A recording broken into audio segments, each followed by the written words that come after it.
Call to order, councillors. Please take your seats and turn your mobile devices to silent. It is 9 a.m. Welcome to the ordinary council meeting on the 17th of December 2024, the second meeting for the current term of council. Council meetings are open to the public and live streamed to enable members of the public to observe council in its decision-making process. It meant that I advise all present that the meeting is being live streamed, and I advise all present that your presence at this meeting is taken as consent that your image and your voice may be recorded and broadcast to the public by our live stream. Recordings of this meeting will remain on Council's website for at least 12 months. Any other form of audio and or visual recording of the meeting requires prior permission. In the chambers today we have Councillor Arthur Bain, Councillor Annette Lawrence, sorry, I didn't mean to do that, Councillor Coburn, Councillor Ben Pakes, I'm getting confused, Councillor Dean Saul, Councillor Noel Selby and Councillor Alexandra Wyatt. Staff in attendance are General Manager Stephen Mitchell, Director Corporate and Commercial Daniel Thorogood, Director Operations and Planning Michael Jackson, Director Utilities Wesley Trotter, Group Manager of Governance and Information Services Vicky Thomas and Governance Advisor Talia Randall. Welcome councillors and staff to this meeting today. We now have the opening prayer. Councillor Bain. Madam Mayor, in our deliberations today, may we have the serenity to the things that we cannot change, the courage to change the things we can, and the wisdom to know the difference. Thank you. Thank you, Councillor Bain. Councillor Matchett, will you provide an acknowledgement to country? Kempsey Shire Council, the Thungutty Dungutty people, we pay respect to elders past and present. We acknowledge the role of emerging leaders to continue to guide us in the future. We acknowledge the stolen generations and the need to change practices to be inclusive. This land was and always will be Thungutty Dungutty land. Thank you, Councillor Matchett. Councillor Coburn, will you give an acknowledgement of servicemen, women and their families? Council acknowledges the sacrifice made by Australian servicemen and women and their families in particular, those who gave their lives in defence of the freedom that we enjoy today. Thank you, Deputy Mayor Coburn. We now move to item 4, which is apologies and applications for a leave of absence. There are none. We'll move to item 5, confirmation of minutes, and the recommendation is before you on screen. Do we have a mover? Councillor Pakes, do we have a seconder? Councillor Lawrence.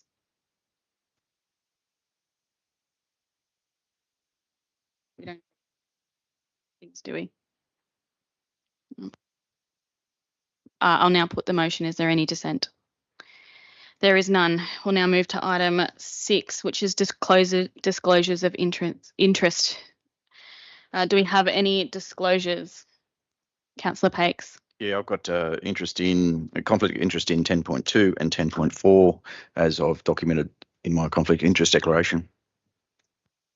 So the sporting organisation 10.4, I've been a member of sports organisations for a long period of time in the Valley, as particularly in previous master plans in that location of South Kempsey.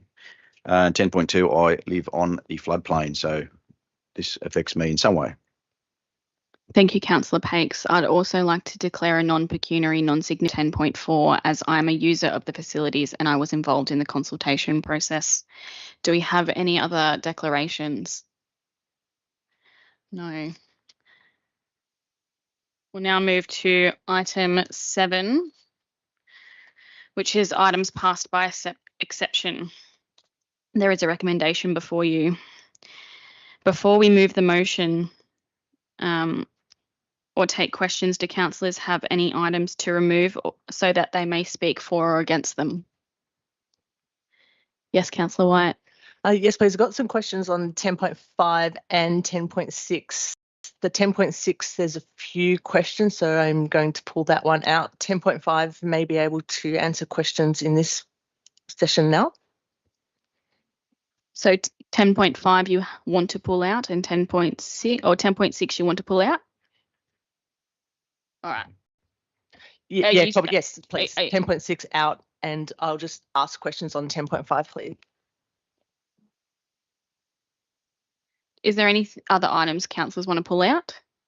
Or do you just have questions, Councillor Pakes? Just questions? No, I'd like to pull out 12.2 and 12.3.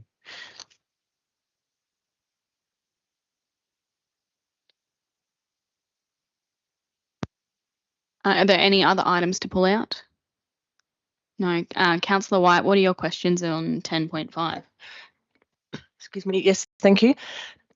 10.5 question is, are the changes based on improvements around best practice or new regulations? Like, what was the driver for these new changes, please? Mr. General Manager. I'll pass that one to Director Trotter. Yeah, so there's quite a few drivers with these policy updates. So basically, technology is one, and that's both the way that we actually receive applications, but also how we actually build our networks now. So there's provision in there for things like pressure sewer that wasn't in the previous policies. And basically it comes back to current best practice. Yeah. Thank you, Director Trotter. Do you have any other questions? Please. And second question is relation to the sewer policy 10.5.1. Shall I pull these out? If you just have questions and it's not going to change the recommendation, then ask your questions. Yeah. Sewer policy 10.5.1 number 10, it says that ensure development doesn't see capacity.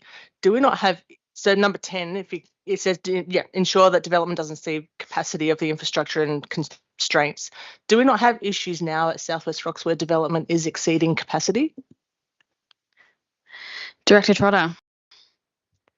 Yeah, which that is a normal scenario everywhere. And basically with this policy, it gives us, the direction for a developer to provide their capacity to our network and contributions basically to, get the treatment facilities that we need on top of the network upgrades that need to be done. Councillor Wyatt. So can you use that clause, I guess, then how is it actually implemented, which you've just said, but is it grounds to refuse a DA where the infrastructure is going to exceed capacity or the development will exceed capacity? Is that actually grounds for refusal of a DA? Councillor. Using that policy? Director Trotter.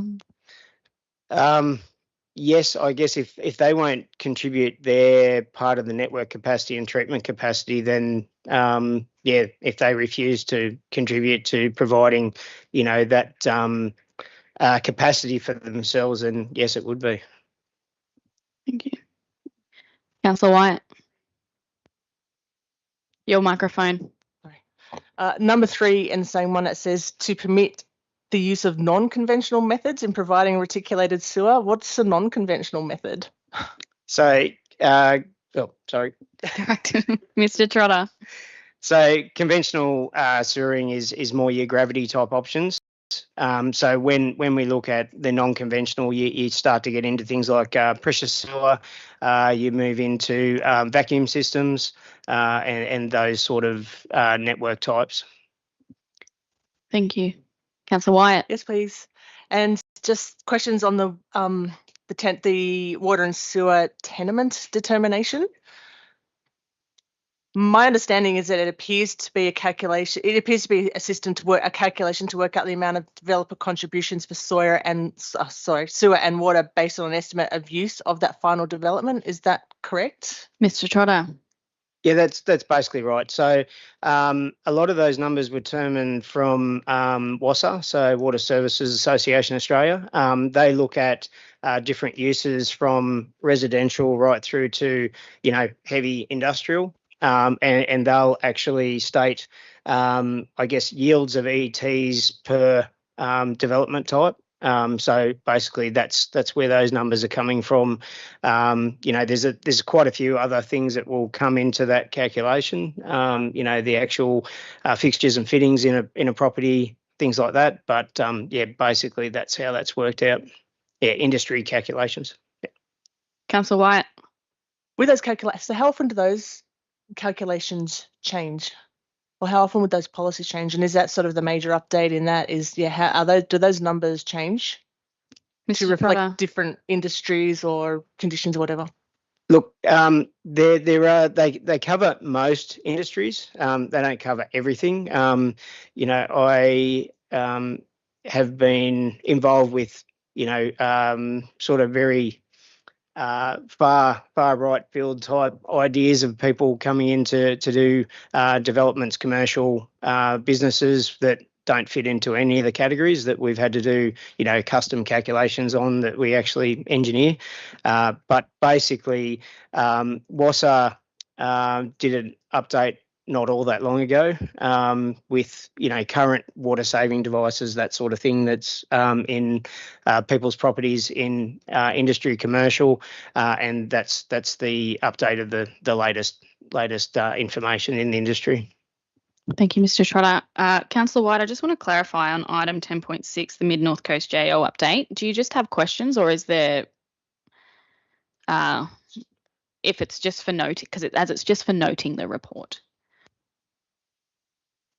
Well, I do have a lot of questions, and it is noting the report, and it's more about providing some more information about some of those items that are in there. So I'm happy to, it's up to you whether you want me to do it now or later. As it's a report from the JO, I just don't know if asking these questions will be able to have them for you right now. We'd probably have to take them on notice. I think that's going to be correct, because I am actually after more. My general line of questioning is, yes, about some of the grants. What's in it for Kempsey? How far have they progressed? So yeah, I can just send them through and take them on notice. It's yeah. Just hang on. Just let me have a quick look.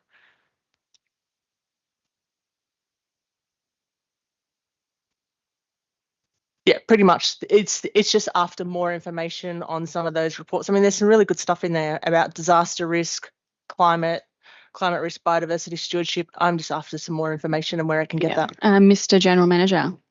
Through you, Madam Mayor. Yes, sorry, Madam Mayor. Councillor Wyatt, there's a couple of ways, I guess, of dealing with this. We could take detailed questions on notice and then come back and provide those in a councillor update to councillors or a councillor briefing session.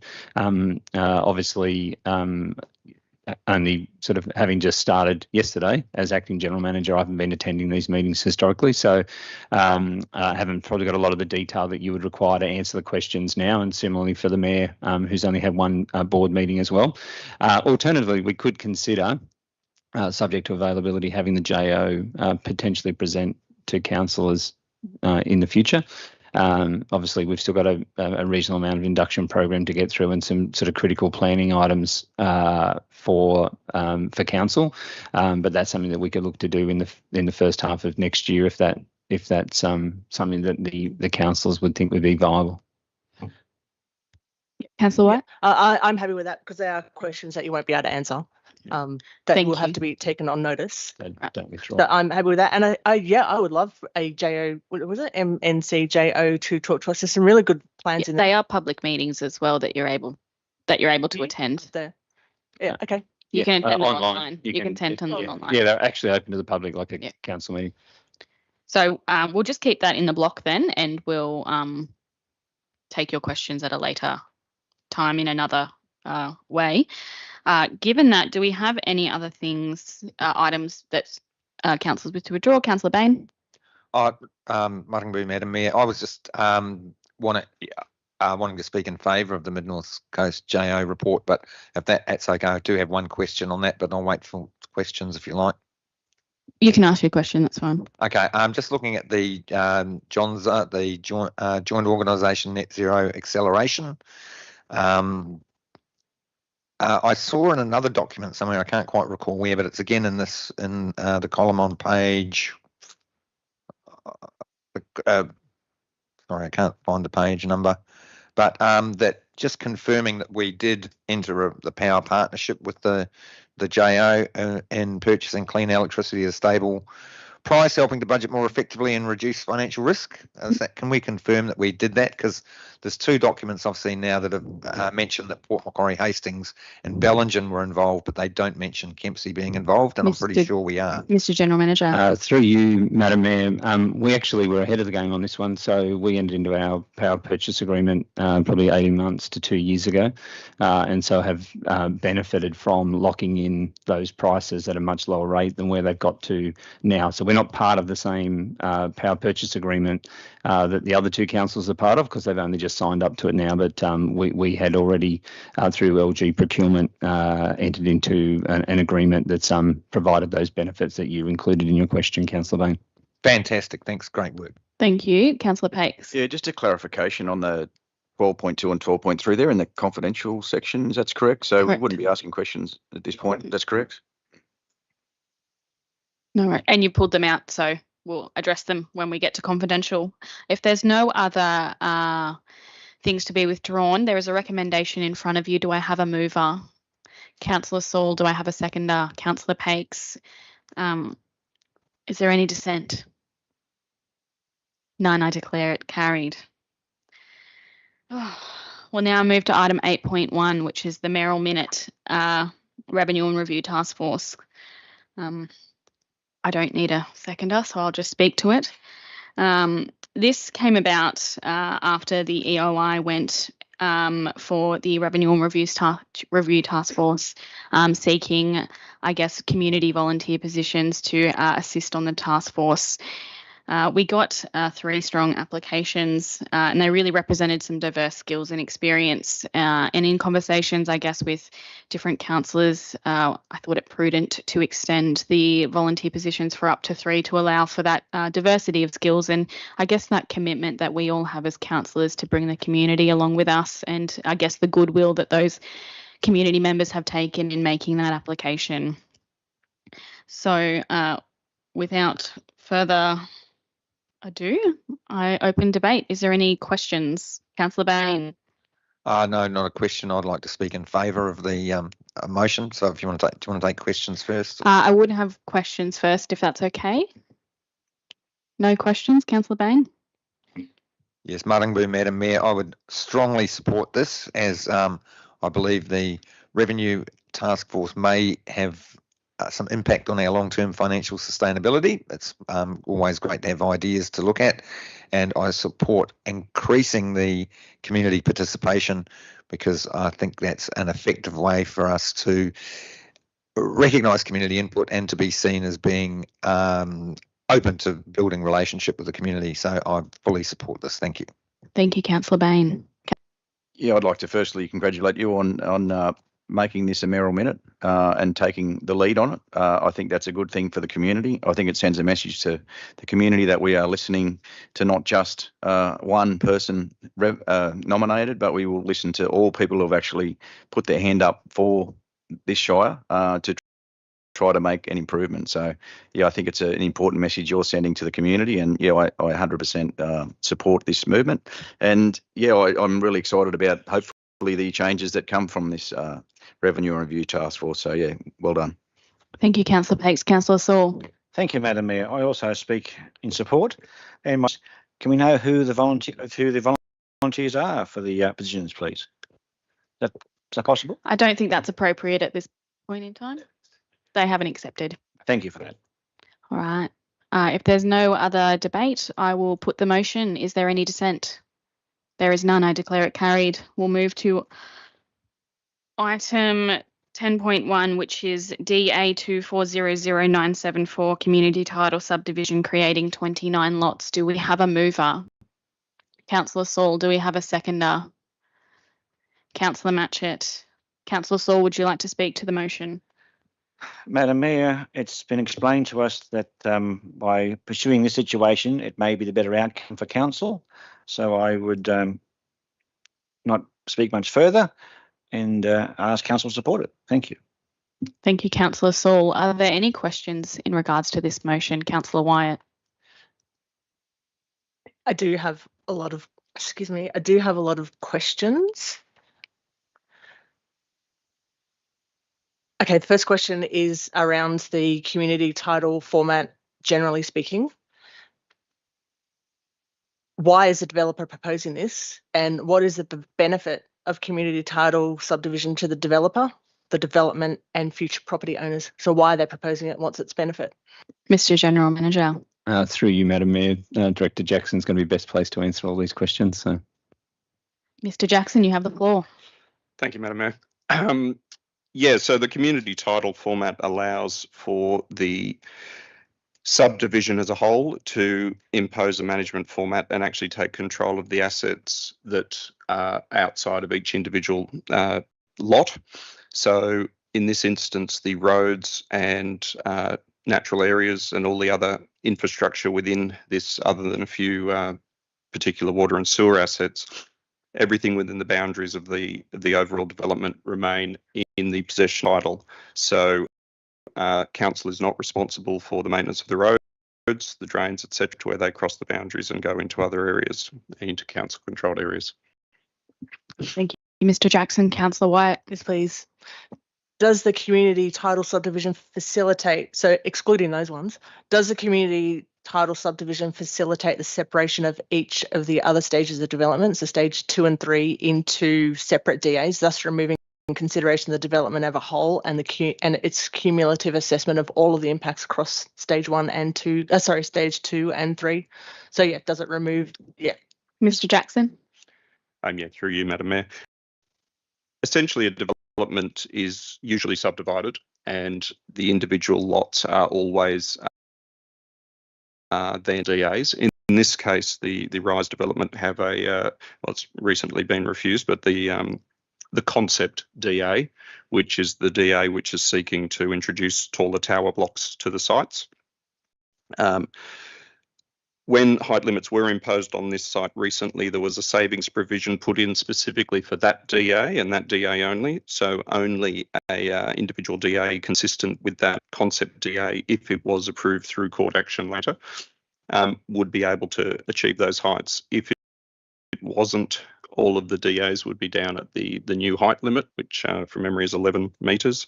The lots are all assessed individually. However, that's how all development is done. So it would still be in consideration of all the environmental and planning legislation applicable to the site, both as a whole and in. Thank you, Mr. Jackson. Councillor White. Can I just clarify a point? Oh, I lost my train of thought. I was asking this question and it might come to me. So just the Voices of South West Rocks sent through some information to us, and one of them was KSC's assessment report to the Joint Regional Planning Committee recommended refusal of that DA, the concept development for stage 1 and 2.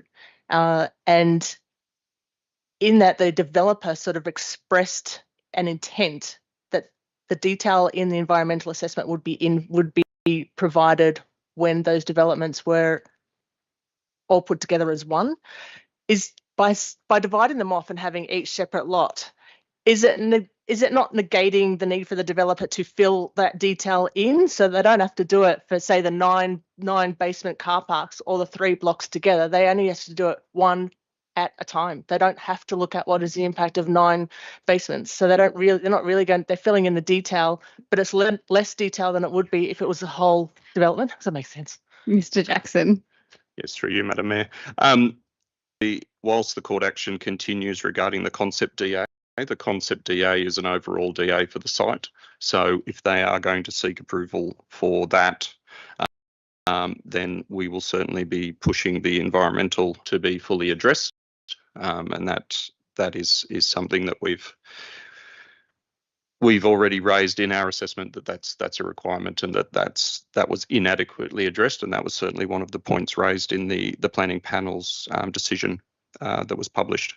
So essentially, all of those questions will be resolved either in the planning through the court system, and we will certainly be pushing to get full responses and adequate responses to all those relevant items, or on a case-by-case basis. Again, still looking holistically. We still do look holistically, despite if DAs are lodged 1 at a time, 2 at a time, or 9 at a time. Councillor Wyatt. Yes, please. Moving on to lot 1 and the permitted uses on lot 1, and this map that we have here, which is in the plans.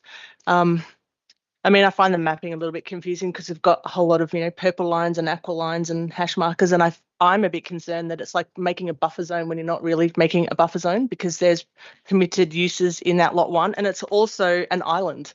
Question.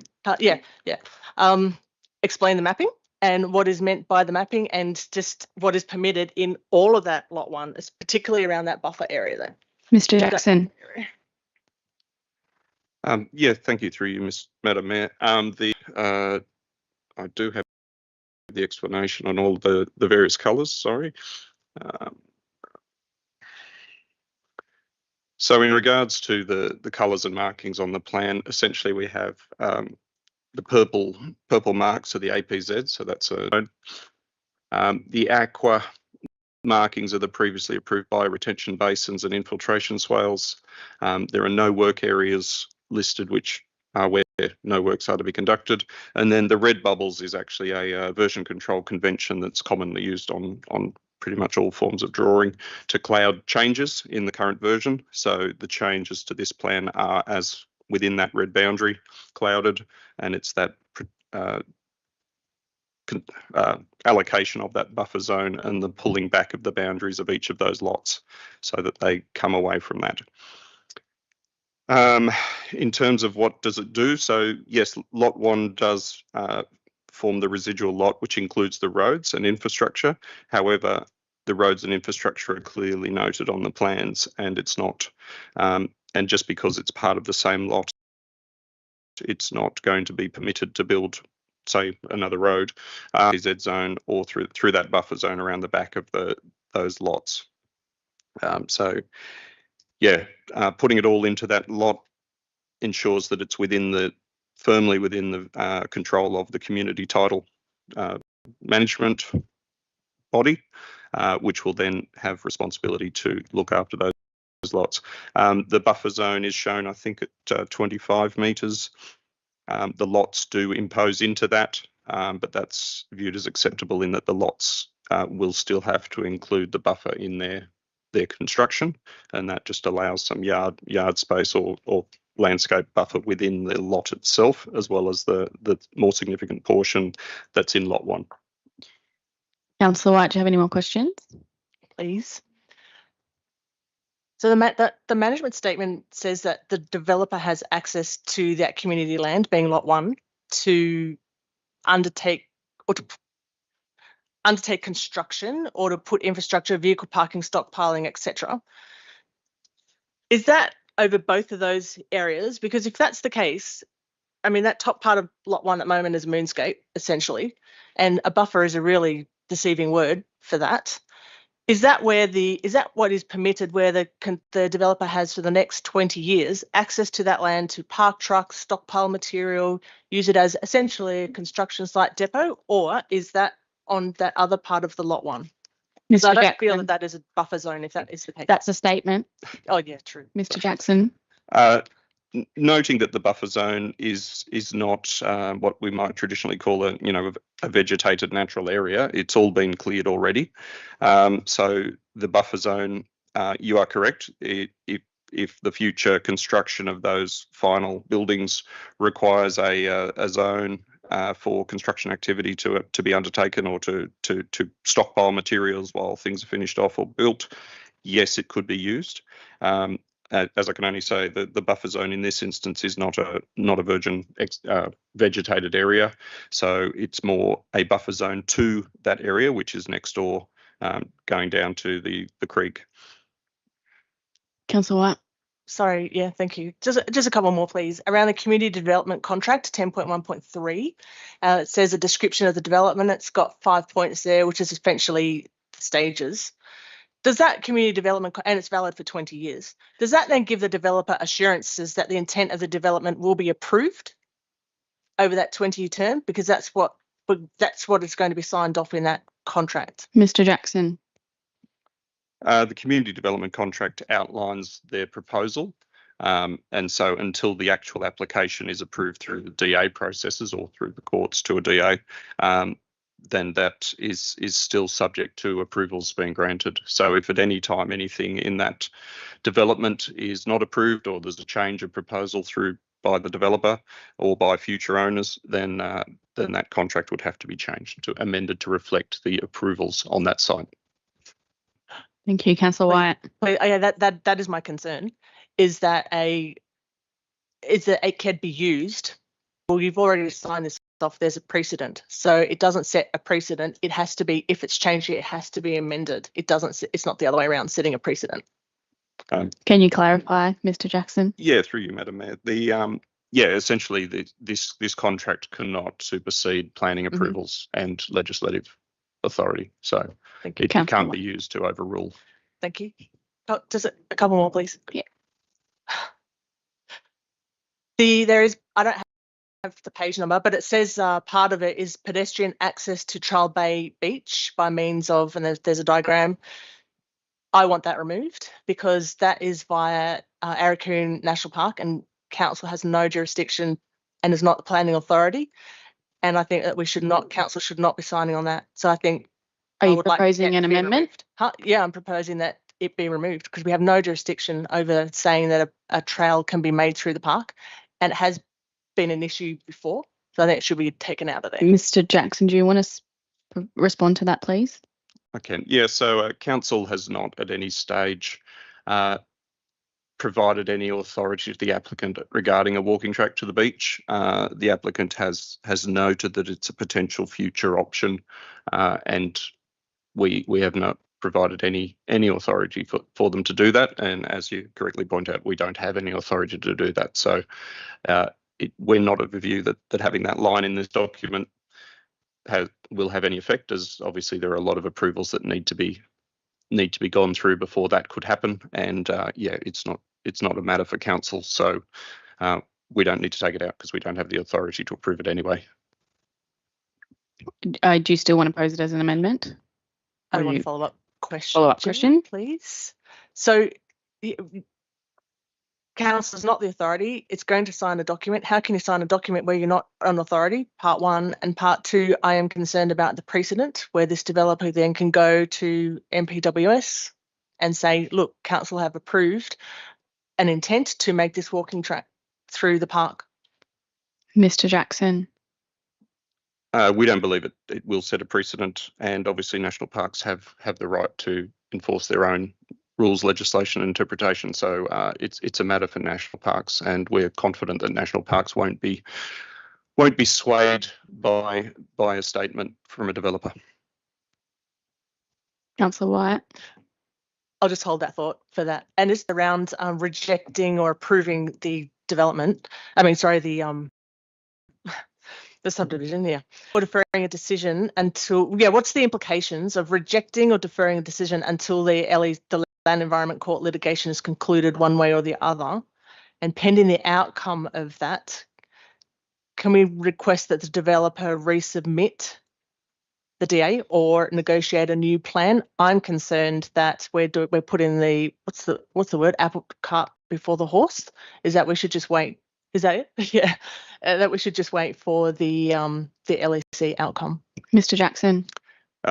Council has approved stage one of the development, which is the townhouses and the two-storey building on the other side of the road entry. So there is no reason to not approve the subdivision and allow those developments to progress through to through the normal course of sales and actual occupation. So we do have an obligation to approve this. If we were to try and essentially we can request that the developer amend the plans, which is what they've already done by adding that buffer zone. However, to do that at this point, we'd have to defer the approval once more, which means that if they agreed to essentially combine the lots within each of those islands where the future development may occur, we could then approve that at the February meeting. However, they have already demonstrated a willingness to pursue legal action, and it would be difficult to justify deferring this plan further and we're confident that there's quite a good outcome with this current buffer zone, etc., already imposed. So it is possible to defer it, but it would be difficult to defend, and we're confident they'd likely start to pursue legal action. Last question. Councillor Last White. question. Just confirming a couple of words that were a bit red flaggish for me there. Council has an obligation to approve, and likelihood of an LEC challenge. Is that correct? Mr. Jackson. Yeah, through you, Madam Mayor. Council has approved the stage 1 of the development, so the townhouses in the first building and the roads associated and all that infrastructure is already an approved development. So to withhold a subdivision approval is quite difficult to defend, given that the actual development is approved.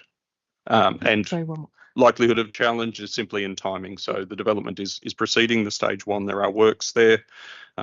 Once they're done to an appropriate standard and approved, obviously the next step would be to sell titles to those two customers.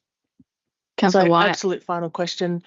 Just confirming you answered. I might hold you to that. Yeah, no, it's okay. I got it. I understand. Thank you for your patience, everyone. Thank you. Final question. So we can't sort of approve the stage 1 part of that, which is lot 1 to 20, and not the rest. Mr. Jackson. Not via this report. You would have to defer it and request that the developers make those changes, and if they were willing to make those changes and not take the matter to court, then it could come back to a future meeting of council. Thank you. Thank you very much. Councillor Bain. I have 3 questions. Firstly, that there, referring to lot 1, the buffer zone, new information to me today. I thought the buffer zone would be revegetated, and I'm aware it was all been that's all been cleared under the previous development application, the zombie DA, I suppose we could call it. I was under the impression that a buffer zone would create an actual buffer zone, not just be a parking lot for bulldozers and stockpiling equipment. So am I wrong that will be revegetated and act as a buffer to protect the wetland? Mr. Jackson. Thank you, Madam Mayor. The buffer zone is an asset protection zone, so it will be partly cleared. There are schemes in the concept DA where that has a level of vegetation, some tree planting, etc., and potentially a pathway around the rear of the development. So obviously the use of it as a parking lot for construction purposes is limited to the construction phase. The councillors are correct. The construction phase will take as long as it takes. So it could be all over in a flash, or it could be a very drawn out affair. But the intent, certainly evidenced in the concept DA, is a level of vegetation and tree planting along there. But as an asset protection zone, it's also not going to be heavily vegetated for firefighting matters. Councillor Bain. Thank you for that. There's also the clause in the community management statement that says the community, the Rocks development will have exclusive use and control of that community property, exclusive use and control of all lot 1 areas, ongoing protection to say that this will remain as a buffer zone, or could it then be, if it's under the control of the community group, then it could be, the use could be changed. Mr. Jackson. The use of the land will be defined through the DAs applicable and the restrictions therein.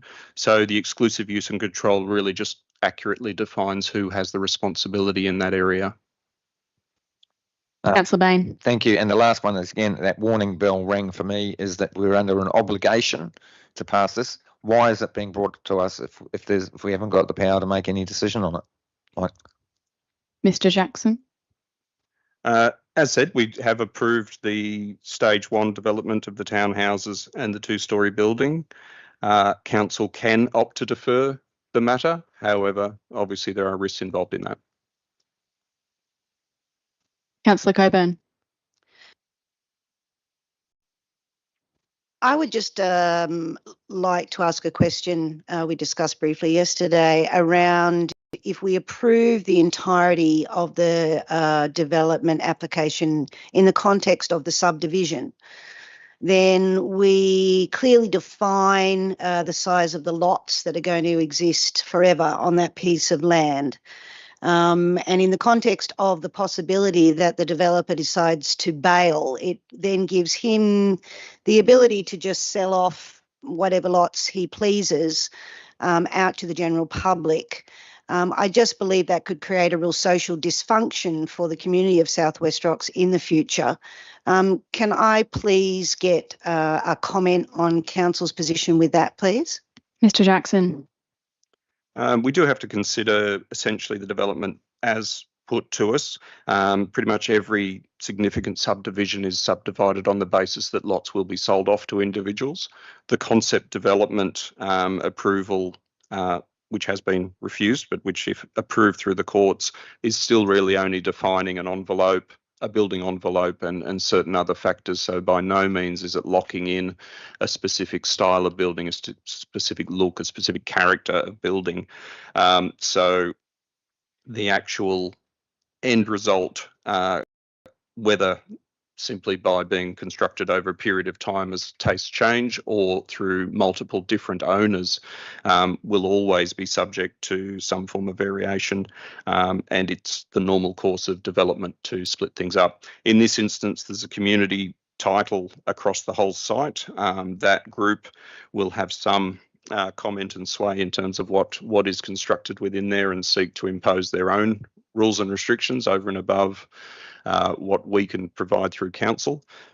So in that respect, the community development and community management side of this development will provide a little bit more certainty as to the consistency within the development, but it is absolutely correct that if the lots are sold off, and if the lots are sold off without that concept DA approval, then the lots are subject to the height limit as the savings provisions for the height limit change, which allows them to seek approval on a 5 or 6 story building, does not apply unless that concept DA is approved. So it'll be a much lower height limit applicable if those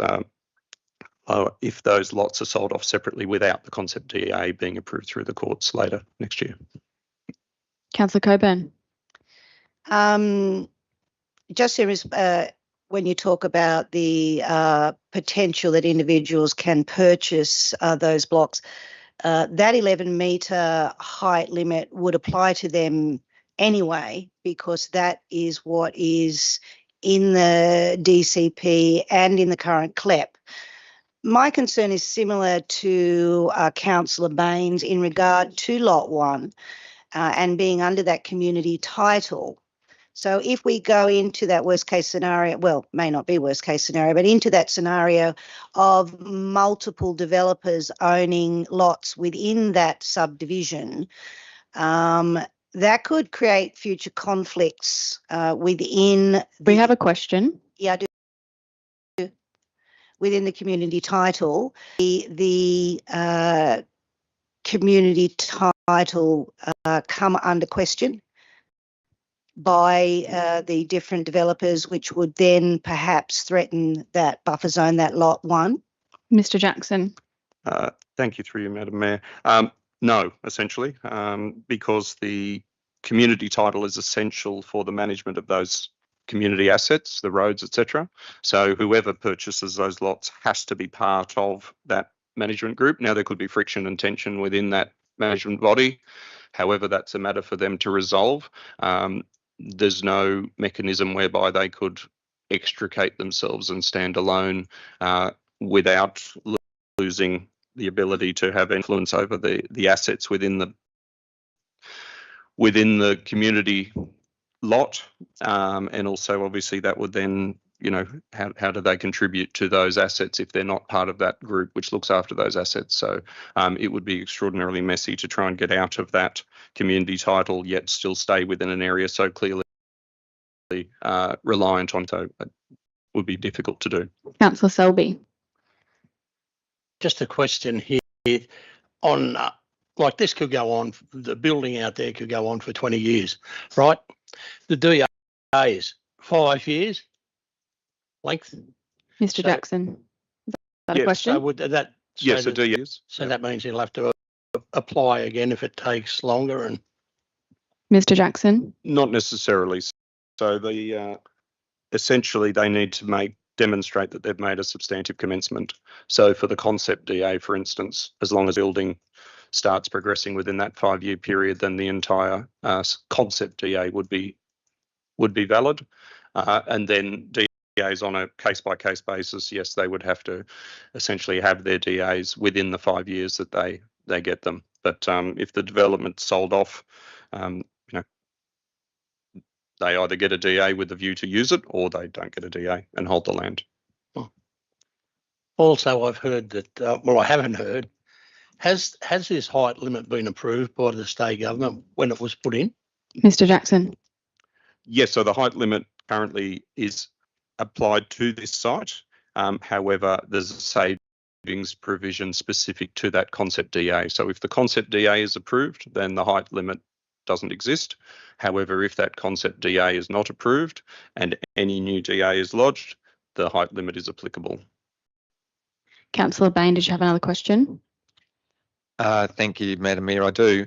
And again, it's a question of Councillor Wyatt's discussion of carving off the lots that have already got the development approval and separating that from the ones that haven't got it yet. I understand that's problematic because that means we can't pass this. Is there a possibility of saying putting in an amendment so that we request that the developer considers removing those, but then just actually he probably won't, like once the developer has the approval, they've got the approval. So we are under an obligation to give them an approval. We can't, essentially we're waiting on the results of the Land and Environment Court, and we as a council have got very little potential of making a decision on this. Is that a correct statement of the Mr. Jackson? Yeah, through you, Madam Mayor. As I said, council has the opportunity to defer this matter or refuse it. We obviously wouldn't recommend refusal because we do have an approved development, and some of these lots relate to that approved development. The majority of them do. We believe this creation of buffer zone, etc., is a good outcome for the development. The lots, as they are, similar to any other development, are simply parcels of land. They don't confer any development rights in terms of how high they can go or any other things over and above what is currently within the planning legislation applicable to this site. So from our perspective, the developer has a right to carve up the site in whatever form they see fit, and within the levels of the sizes of these lots. There's no objections to the size of these lots. The lots are all of an appropriate size for the zonings and would all suit developments under the current LEP height restrictions. So in that respect, the fact that we know there is another matter underway where a taller building may go in is irrelevant to this. These lots are perfectly suited to a set of smaller developments which are more in keeping with the character that we're. So on that basis, there's really, it's very difficult to justify why we would refuse this, as it has no bearing on the other case. Councillor Bain. Yeah. So again, if we were to refuse or defer the economic impact on the developer, in that he's got an approved DA to lots 1 to 20, or 2 to 19, 1 to 19. So they have the approval to do that, and if we don't approve this, then that will hold up the work schedule. Is that correct? Or if we were to defer it till February, would there be apart from the fact that there might be then immediate litigation, if we were to defer it to February and discuss the option of splitting it, there is a risk of litigation, but is there also a potential that some negotiation could happen with the developer without significant financial impact, as we're coming, not a lot's going to be done over Christmas, New Year? Mr. Mitchell. Mr. Jackson. I guess on the one hand, It is obviously possible. I can't comment on the developer's financial status. Obviously, registering these lots and getting this subdivision in allows for the sale of lots. As a general rule, and speaking generally about development, once land is registered, then it can be sold. And once you've got sales, you can have income through the payment of deposits or etc. So as a general rule, and no specific comment on this development, allowing a developer to actually sell lots is going to be good for cash flow. So if there is now specific to this, because we've got a history of with this development, with court cases, etc., it could be viewed. Obviously, there's potential that this could be viewed as some sort of punitive action on the behalf of council to stop this developer being able to proceed in their approved works. That is one view that could be taken. Mr. Mitchell. Yeah, through you, Madam Mayor. I guess what I would say is that the staff have pulled together a comp with the recommendations that they think is the best outcome for council. And I think that's flowed through in every sort of answer that Director Jackson provided in relation to the questions. Thank you, Mr. Mitchell. Do we have any speakers against this motion? Or did you have questions, Councillor Saul? Oh, Madam Mayor, just following along discussion, if I ask, obviously, legal action wouldn't be cheap. What have we spent so far, Mr. Mitchell, in legal action? I don't think that pertains to this, does it? No, there's been no legal action with regard to this subdivision, so no, that wouldn't be. I think. I withdraw, Madam Mayor. Councillor Bakes. Yeah, I just have one final question. The subdivision allows these lots to be sold individually if the owner decides that he doesn't want to do his original concept plan. Is that correct? Mr. Jackson. Yes, once land's been subdivided, individual lots can be sold. They'd still obviously be subject to the community development and community management strategies, but yes, they could be sold individually. Councillor Pakes. And just the enforcement of Lot 1 restrictions. Who's the enforcer of the restrictions associated to that? Mr. Jackson. Council is the enforcement and regulator in this instance. Thank you. Do we have any speakers against this motion? Yeah. Councillor Wyatt. And an amendment. Speak first and then amendment. Amendment Sorry. first. Yep. I'm just finishing writing that. The amendment is that we approve. Okay. So the amendment is that we approve lots 2 to 20 as per what has already been approved. That lot 1 is separated into lot 1A and 1B, if that's a thing. And that lots 21 to 29 becomes lot 22. Do you want me to send that through? That's fine. I just want to ask for some staff advice on this because I just don't know. Yeah.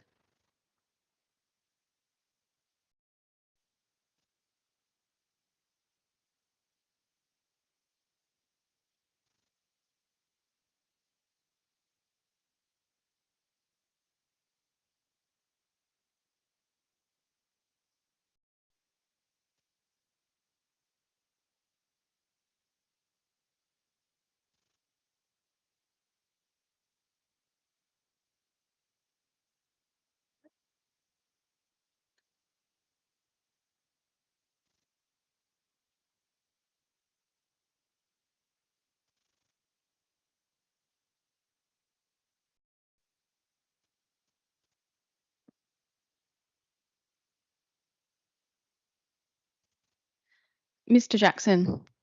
Yeah, thank you, Madam Mayor. We don't believe it is lawful to try and approve but not approve this in today's meeting. So if we were to attempt to make the amendments, it would refer back to my previous advice that essentially we'd have to defer the matter and ask the developers if they're willing to do that, etc. So yeah, we don't believe that amendment could be lawfully imposed through this meeting. So that amendment's not possible. It is not lawful, as stated by Mr. Jackson. Do you want to speak against the motion? Yes, please. Just, I mean, very, yeah, I am concerned that it does trigger a breakup of developments, and that it allows a building by building basis to be considered. And I'm concerned that it creates silos. I'm concerned by the comments that Councillor Coburn made in it can be sold off and then it really does become solos. And so each of those bigger lots is dealt with on its own. I mean, Kempsey Council's assessment report to the Joint Regional Planning Committee rejecting the DA for the concept development of 2 and 3 also raised this concern in the report. Words like obligation and LEC likelihood are red flags and triggers. I'm concerned about the Land Environment Court likelihood and affordability of justice. It creates an ethical dilemma that good planning for the benefit of assets, being the assets that will be developed on that place, the property owners, the infrastructure and the environment comes at a big price that local government cannot afford. This is not about anti-development as someone might be thought. It's about appropriate development, decent development. And I am concerned that it does come at a cost around good assets for future property owners, not just the environmental concerns. I feel that that price of justice, it discriminates against those that can't afford justice. I understand what you just mentioned about that we can't divide up the lots into what I just suggested, but that is my preference, is to defer it and give that a go and then see what comes, and then see what negotiations you can have with the developer and then what comes back. And I appreciate and understand everything that you've discussed today and yesterday. But for me, it's those two words, obligation and LEC and Land Environment Court threat. That's not fair. Then why are we here? But why bring it to us? I mean, why have a DA that comes to council if there's a bit of an obligation, if there's a threat hanging there? And I don't take kindly to threats. And I understand it's a risk, so that's why I'm concerned, and I don't want to approve this. I would like to try and defer and see what the developer will come back if we discuss approving those lots 2 to 20 as per stage 1. Is that we separate out the lots 1, so that the top part is an actual buffer which can't be used as a pseudo construction depot. That the construction depot is actually in the middle there, and that lot 21 to 29, which is stage 2 and stage 3, which is actually subject to further Land Environment Court decisions, just becomes one big lot at this stage until we get an outcome from the Land Environment Court, because it could be preempting everything. Thank you. Mr. General Manager. Through you, Madam Mayor, just to clarify, Councillor White, your comment or question, maybe more so comment around why did it come to council? Given the numbers, has to be reported to council, so that's why it has come to council. In the absence of that, it would have been able to be dealt with under delegated authority. So that's why it's come here. And I guess the key point around this is that in terms of having reasons to refuse, and there are no reasons to refuse. Which is what Director just articulated earlier. Thank you, Mr. Mitchell. Do we have any speakers for? Against? Councillor Selby? I'd just like to make it known that I totally agree with what Councillor White's just said, 100%. Councillor Bain? Yeah, I'm just trying to write an amendment, and I'd just like to do this so that we can test what the feeling of council is at the moment, like of councillors, and it would be, and I'm still writing it, that council defers development consent for DA 2400974, pending negotiation with the developer to separate lots 1 to 19 from lots 20. From lots 20. Yeah, and to make all the others lot 20 pending future subdivision. I just want to see if that's if there's an act amongst councillors.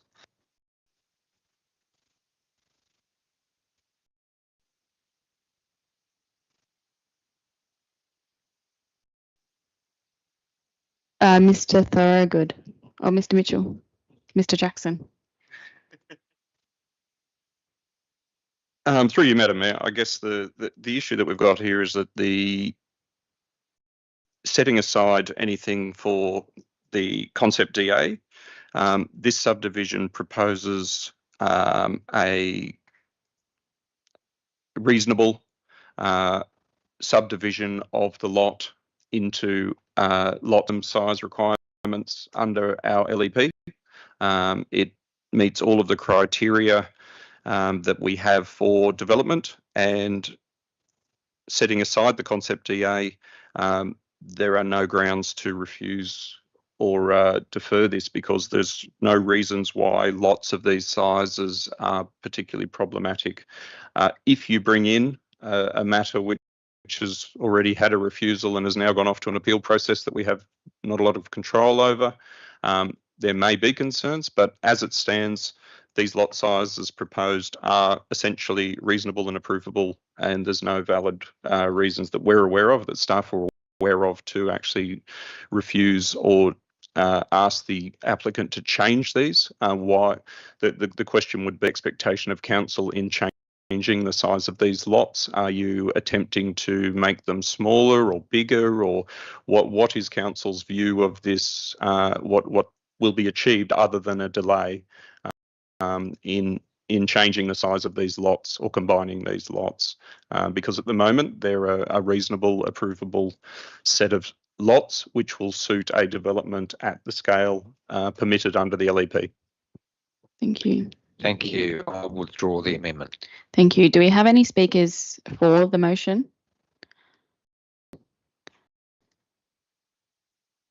I'll put the motion then. Is there any dissent?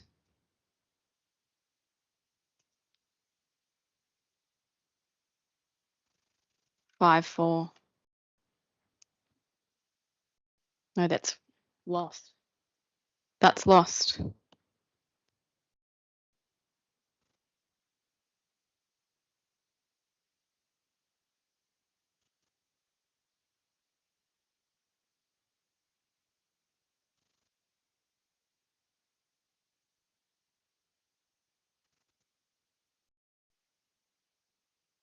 We'll move to item 10.2, flood plan.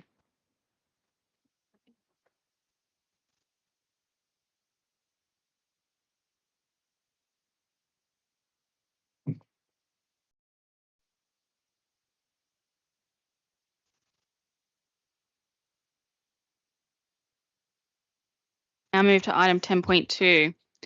Do we have a mover? Matchett, do we have a seconder? Saul, do we have, would you like to speak to the motion, Councillor Matchett?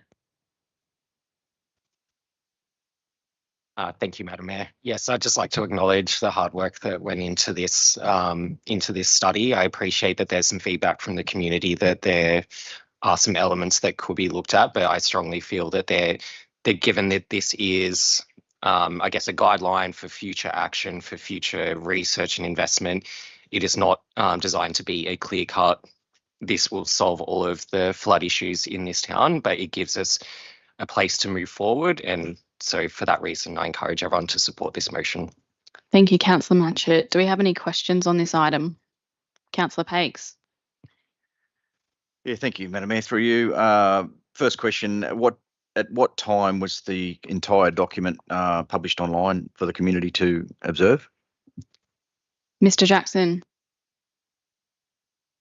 For this council meeting, I believe the full document was published at the time of the business paper. I'm not sure if Mr. Thorogood's got any comment as to whether there was a PDF glitch, but the full 400-page document was published at the time that this business paper was published, is my understanding.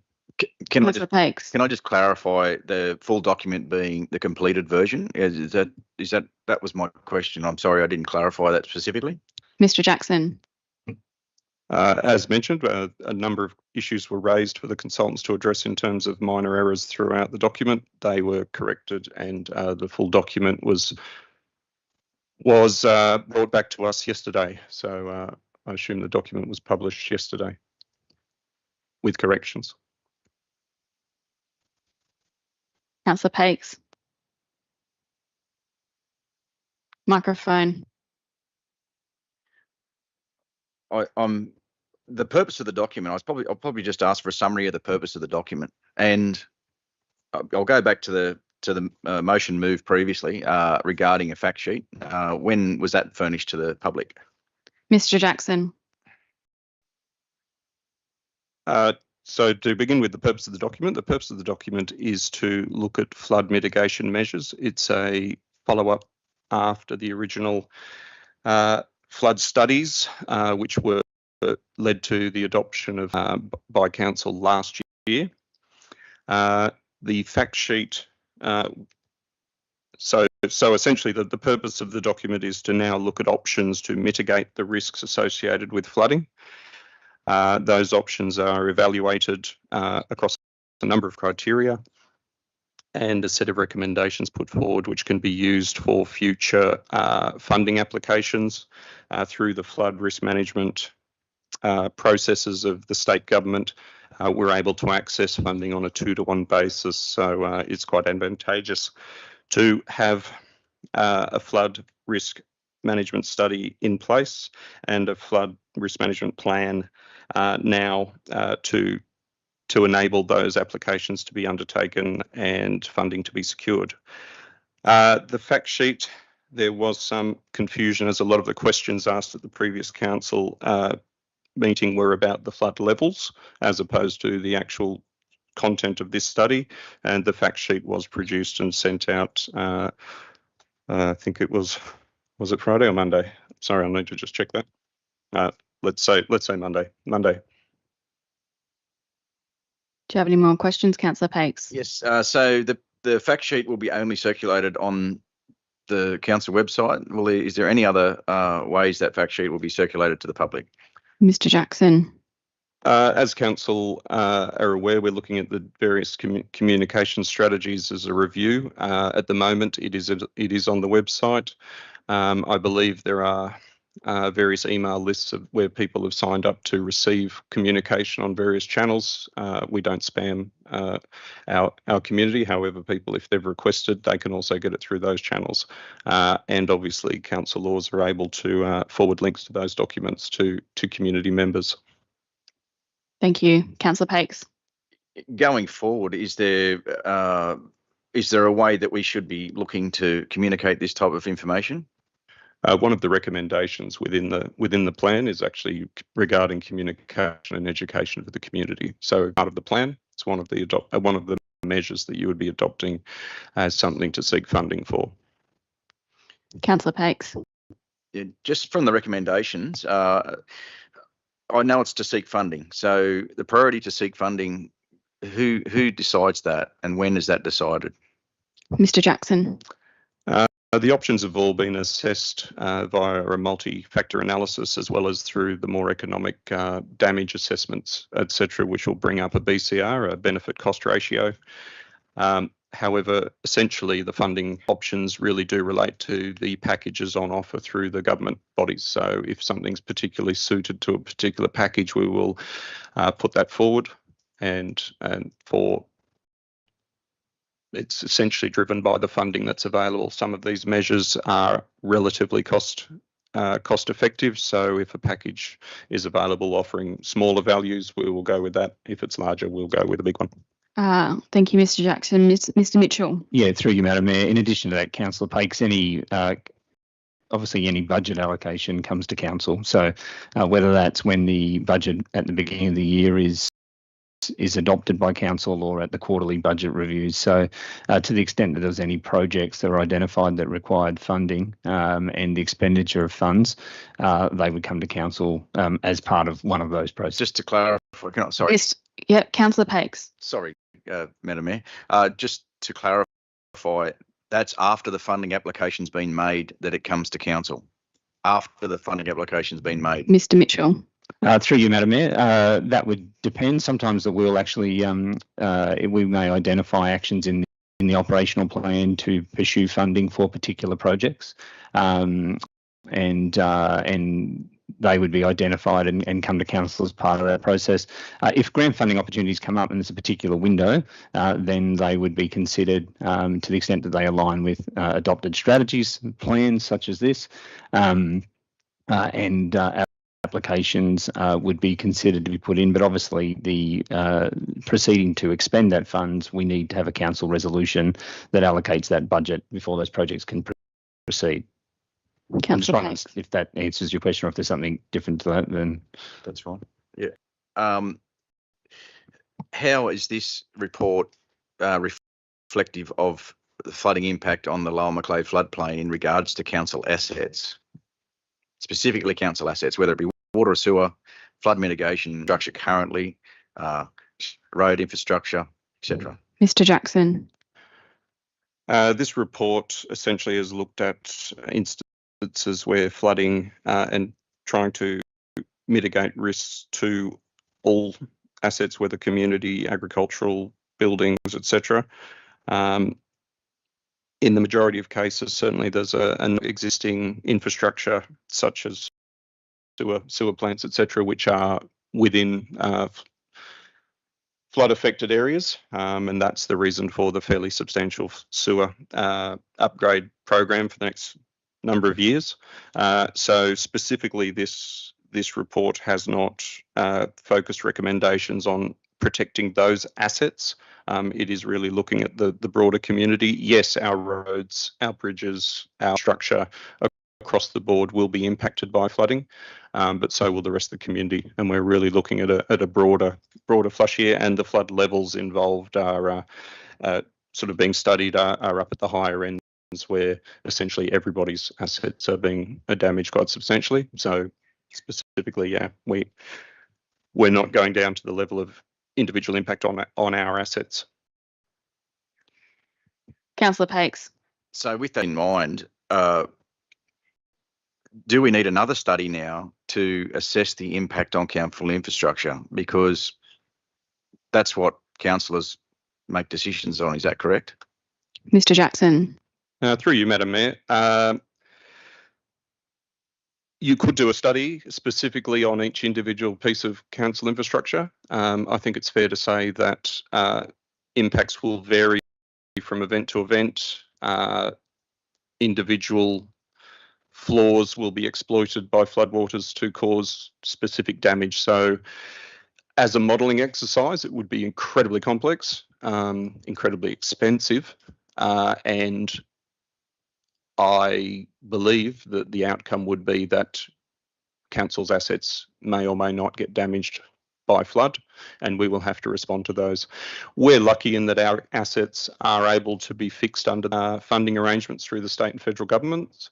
So as long as we can demonstrate what state our assets were in before the flood event within a reasonable time frame through various surveys that are undertaken, we can then claim to fix those assets and often actually better those assets. One in time, a study specifically on the impacts on council assets would not necessarily yield a great benefit to council and would be a significant expense. Councillor Pakes. So the reason I alert you to that is that obviously the flood infrastructure on the coast is impacted by 500 to 800 mil sea level rise, and its capacity is obviously reduced by 500 to 800 mil sea level rise. So that's the reason I alert you to that point.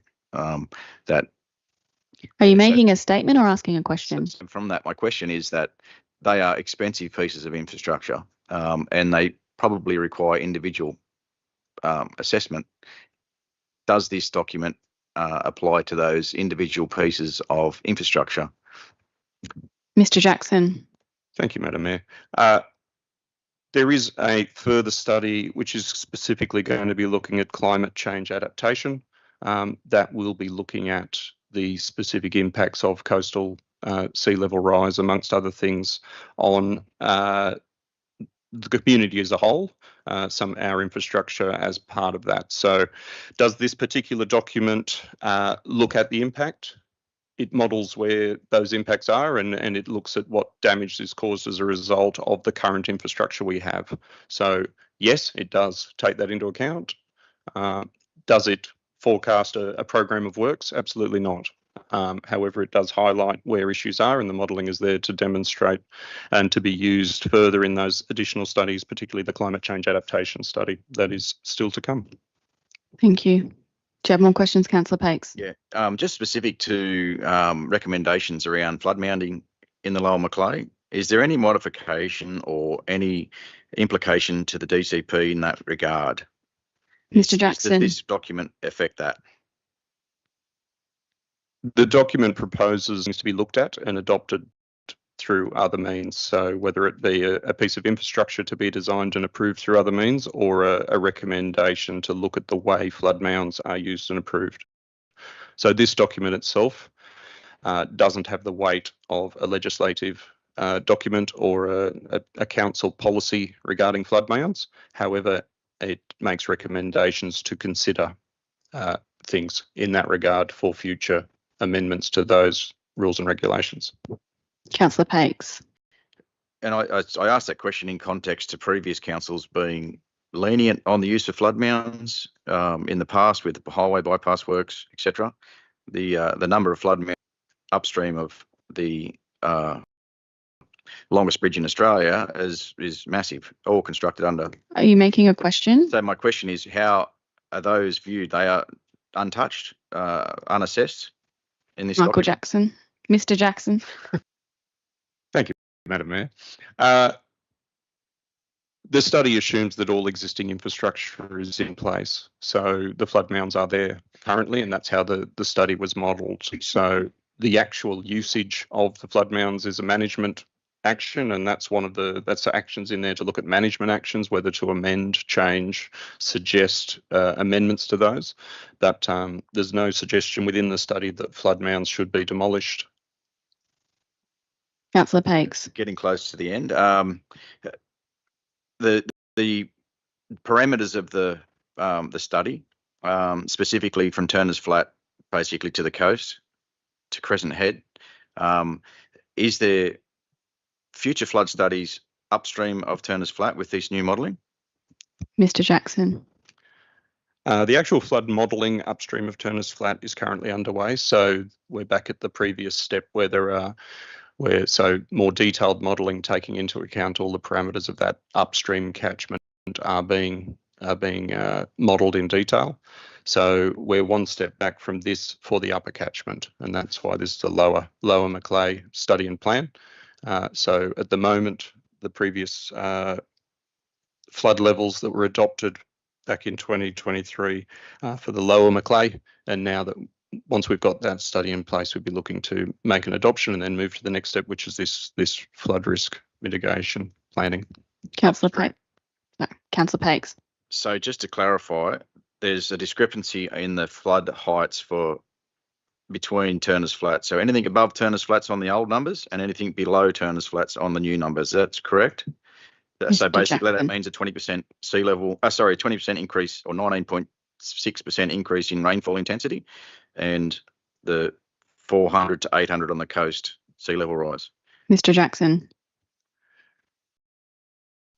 I will need to just confirm exactly what was adopted in December 2023. There was consideration as to what was done to confirm exactly the recommendation, but certainly the new study that's being done will formalise that and bring it in detail.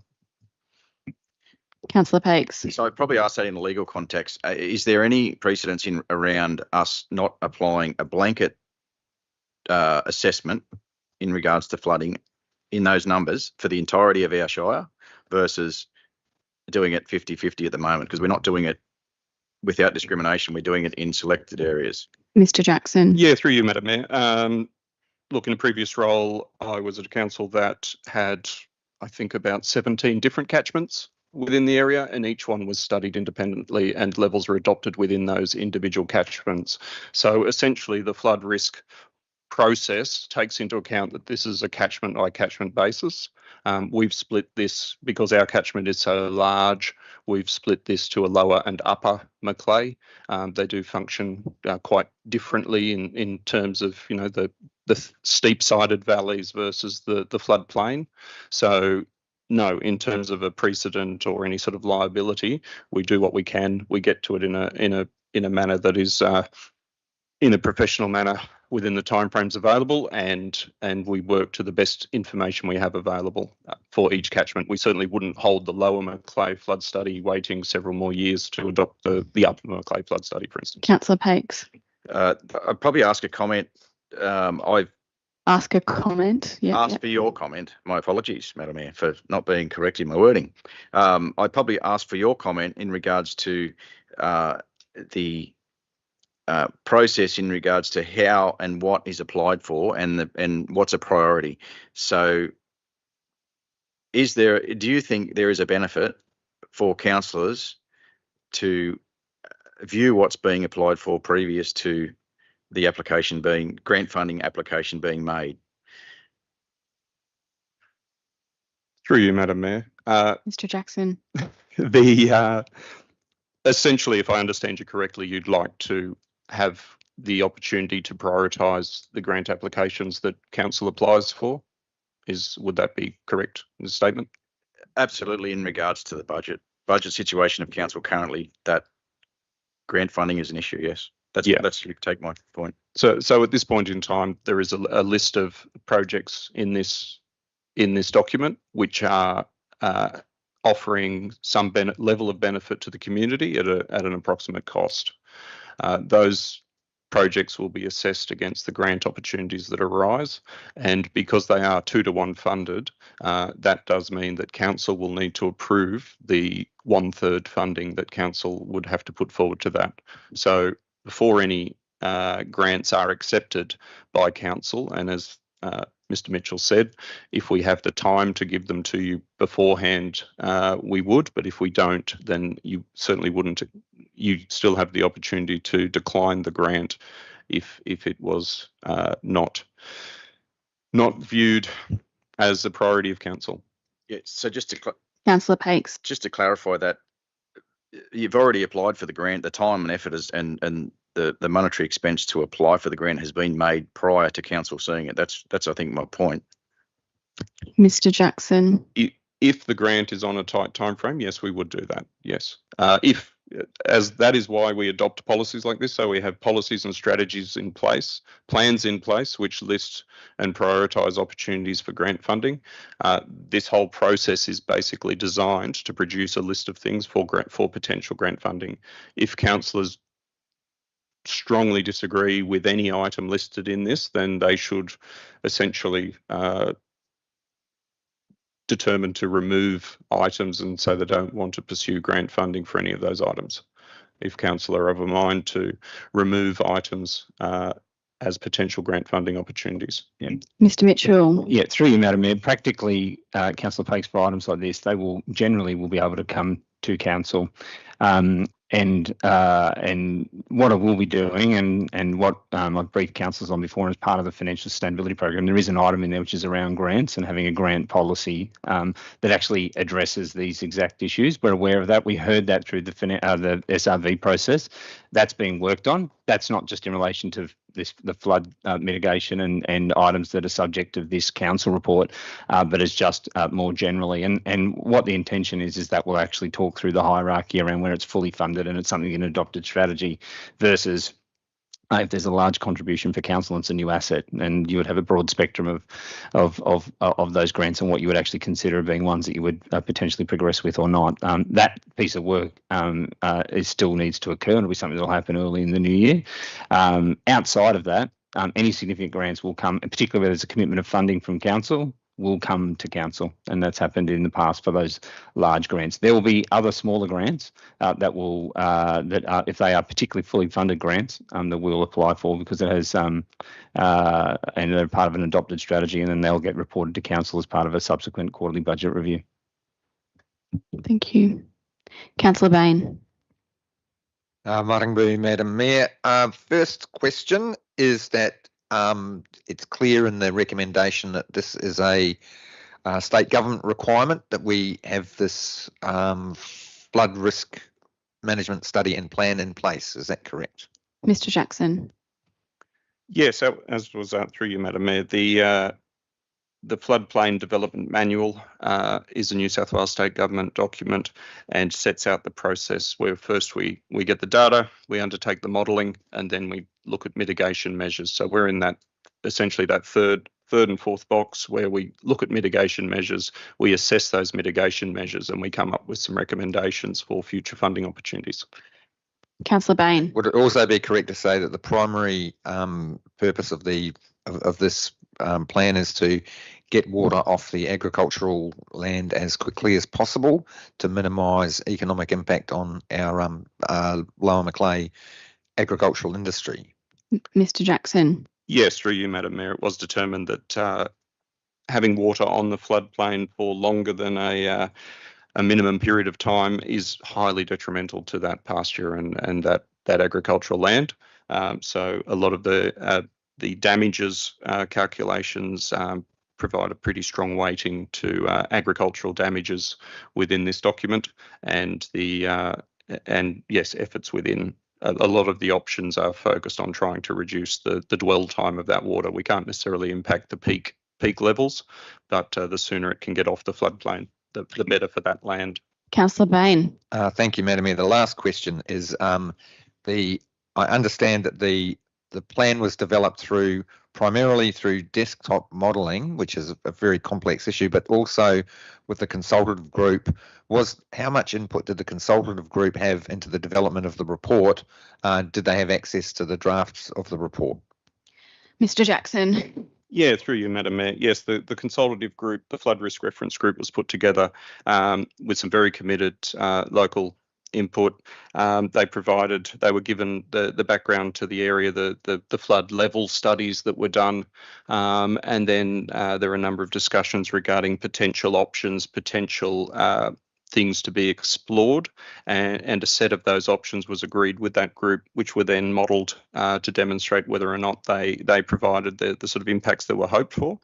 And then a couple were ruled out at that stage, but the majority were then taken through to determine that benefit cost ratio and that multi-factor analysis of whether they were feasible to pursue.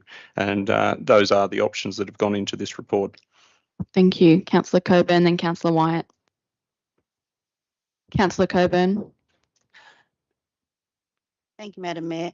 I just have one question, and it's around in the recommendation point 2, where it says adopts a Lower Macleay flood risk management study and plan 2024 and its proposed actions.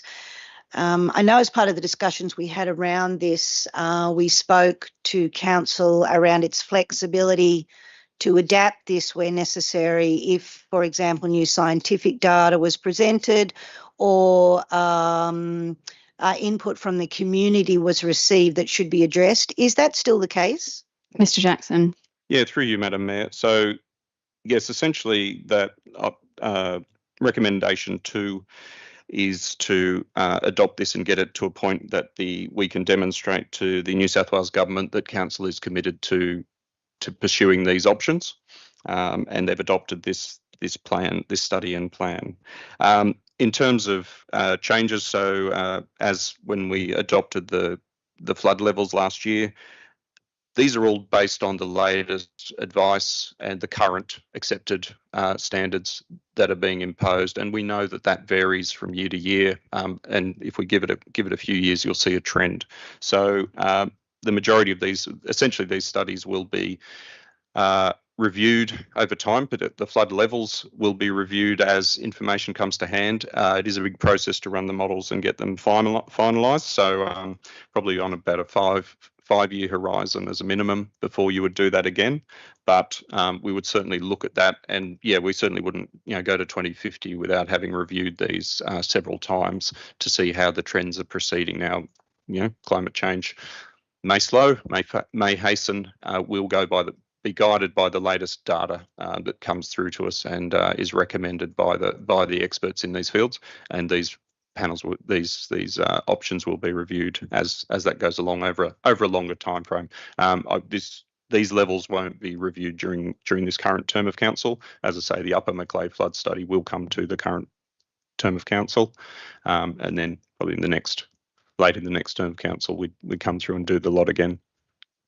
Councillor Wyatt. Yes, please. Thank you. Speaker yesterday raised some issues around Krogerah Cut, Swamppool wetlands and mitigation options associated with Hat Head. Is there a review process and a mechanism that allows these to be added or for the work or assessment to be undertaken? Mr. Jackson.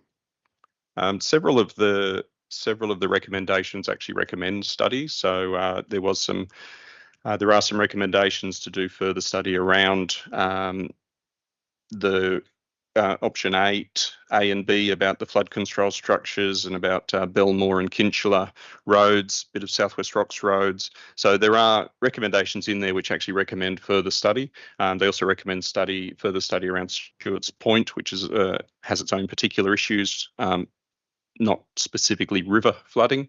So yeah, there's a number of reviews in there already listed as options to pursue around pretty much all of those options that you've mentioned. Thank you, Councillor Wyatt. So if those studies come up with more recommendations, will they be sort of dealt with in their own right, or do they then get added to the list of options in this plan? Mr. Jackson. So it would be a staged approach. So yeah, so out of this plan, we'd undertake more studies if we were funded to do so or able to do so. And then, yeah, we deal with what came out of that as a part of this process, so they could be put back into a further update of this plan. Thank you, Mr. Jackson. Is there any more? Oh, yes, please. Yep. Just a couple of questions. So there was an email that was sent to us from Spadco. I just want to ask a couple of those questions, if I may, which is just can I? Yeah. Okay. The first one is that it identified there was 5 or 6 road gully crossings around Stewart's Point and Grassy Head Road that haven't been costed and no priority attributed to them. Is there any reason for that? Mr. Jackson? I believe those road crossings were relatively minor in the scheme of the other options proposed. So part of that further study on Stewart's Point and surrounds would include more detailed review of the various issues around Stewart's Point in particular. So it's wrapped up in that further studies point within the plan. Councillor Wyatt. Okay, and so the second, another part of that is bank erosion on Fisherman's Reach Road, which I assume would be also wrapped up into that assessment of roads and risks attributed to that. Yeah. Question? Yeah, one more question. Yeah, so that was like a yes/no question. Just then, and the third question around that is they've discussion around the Macleay Arm and also the north wall of the Macleay River mouth, opening both of those up. That would increase saltwater and movement, and that would benefit water movement quality and the local oyster and fishing industries. Was that part of the assessment? That seems to be, that's a big deal. Mr. Jackson. Was that? I believe that some of these items were discussed in preliminary discussions. Whether or not they were pursued as viable options at this point. Obviously, Stewart's Point, as I said, is subject to future study and further investigation. Some of the issues regarding punching new openings out to the sea and changing those ecosystems are quite complex and have a lot of pluses and minuses. From some perspectives, they're terrific, and from others, they offer a great deal of concern. So yeah, they would be part of future study, and if not specifically listed there, would go to future studies in the area. Councillor Wyatt, do you have any more questions? Yes, just final question. So if council did not adopt this study today and the plan today, what does that look like if it's not adopted? Mr. Jackson.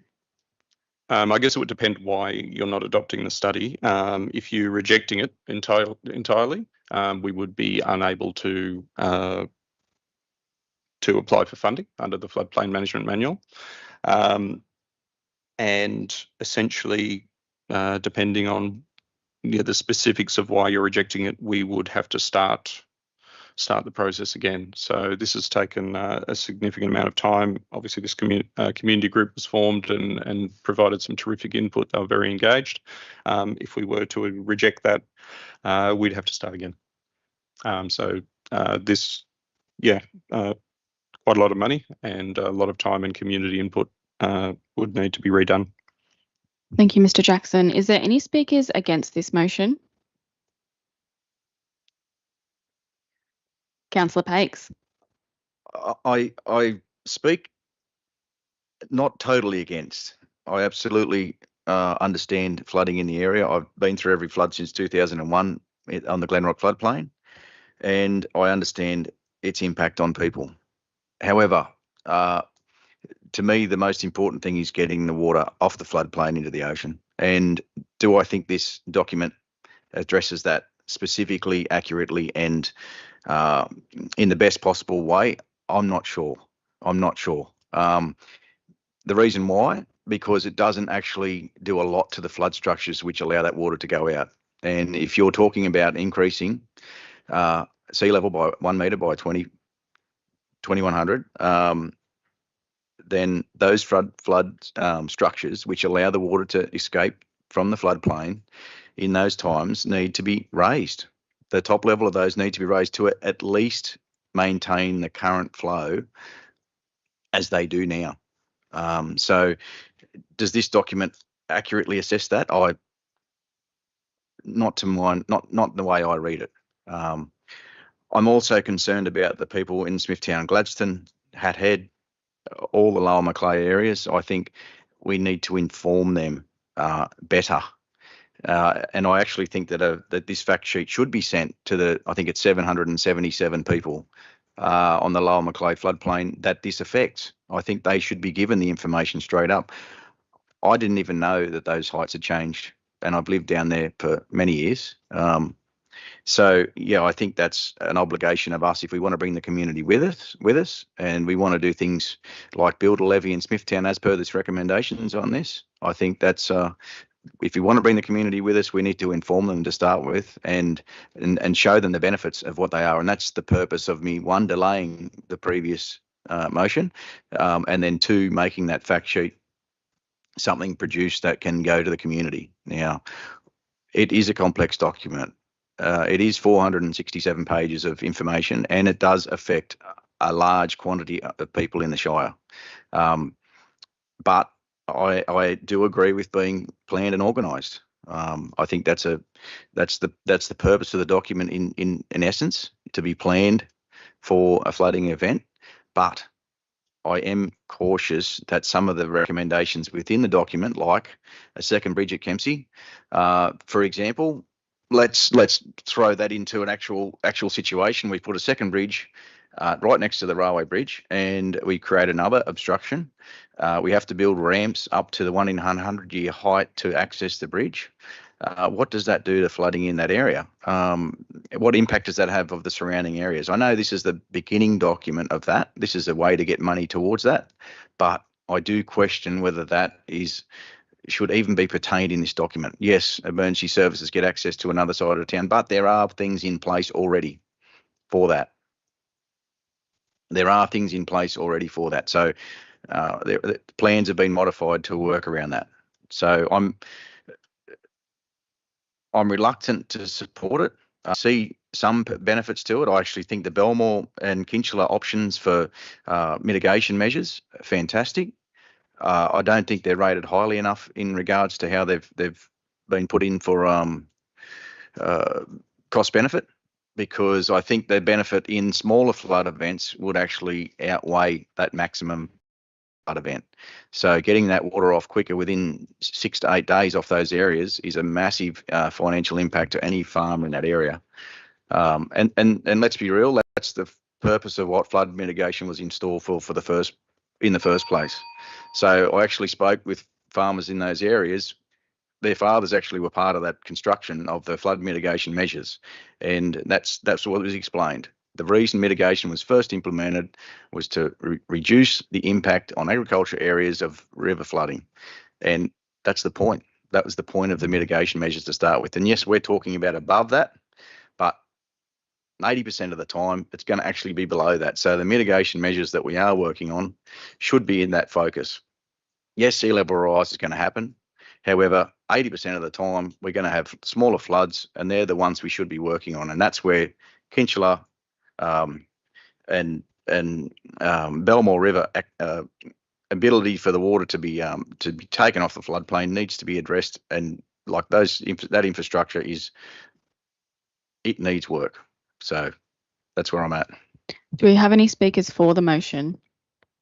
Oh, you go. Councillor Bain.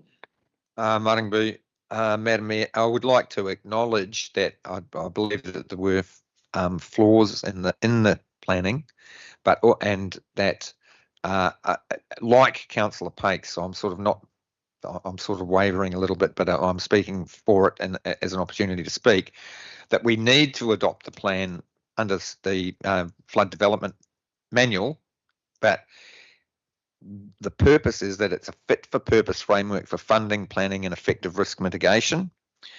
I don't know if it reaches that benchmark, but I think if we don't want to chuck the baby out with the bathwater, as it were. And the real bottom line is that although I acknowledge that there are flaws in it, it does allow a range of options to get funding to mitigate risk. And whether or not that this document is perfect, I don't think it is, but whether we don't approve it because of the flaws is up to councillors. I think I'm tending towards that I will support this, and I'd like to thank the staff for the work that they did. I think and thank the reference group for the input that they had, but also I'm a little bit disappointed with the overall quality of the consultancy report. Thank you. Are you speaking for? Are you speaking for or against? For Madam Mayor, shall I? Right. 3 speakers for. Here we go. Councillor White, you're number 2. Okay, very briefly. I'm satisfied that additional studies can be included that are in this report and that can be done. I'm satisfied that amendments can be made and there's a review process. This study and plan was endorsed and developed in partnership with a community reference group that had to undergo an expression of interest process. There was also a few state government bodies part of this as well. Don't recall that some of these concerns were raised by the reference group, but I am more concerned about the implications of not adopting it in terms of not being able to access the funding, access any funding, access funding for the additional studies that we're asking for. I'm concerned that, and like some of these concerns have been raised over the past couple of meetings of council and the briefing that we had, that's what I'm concerned about, is we don't have access to the money to deal with what we're wanting to be dealt with. I'm also concerned about the collaboration with state government and any legal consequences if we're not at that table with state government. I'm concerned about that little bit of a big stick approach. And I just feel that the risk of Kempsey Council not being at that table which has come out from state government policy and directions is just too great a risk to outright reject and defer. There's been funding going into this already, so I'm concerned about that. But essentially, that's it. I am more concerned about the risk of Kempsey Council not being at the table than just outright saying we've got to go back to the drawing board. But I do acknowledge it's not an exact science. I acknowledge that there's flaws, but I would rather have something than nothing and then be able to move forward than go backwards. Thank you. Councillor Saul, do you still want to speak to it? Just very briefly, Madam Mayor. Madam Mayor, I spoke to my reference group members. They were excited to be part of it. They gave their best information they could, and the feedback was that they're concerned this is being held up. So in future, it may be hard getting volunteers for campaigns if when they do apply, spend time, give detailed information, the council then questions that. So I believe we need to get this done straight away. Thank you. Thank you. Councillor Matchett, would you like to close debate? I have nothing further to add. Thank you. Thank you. I'll put the motion. Is there any dissent? There is no dissent. I declare it carried. We'll now break for morning tea and come back at 11 a.m.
Going to come back to item 10.3.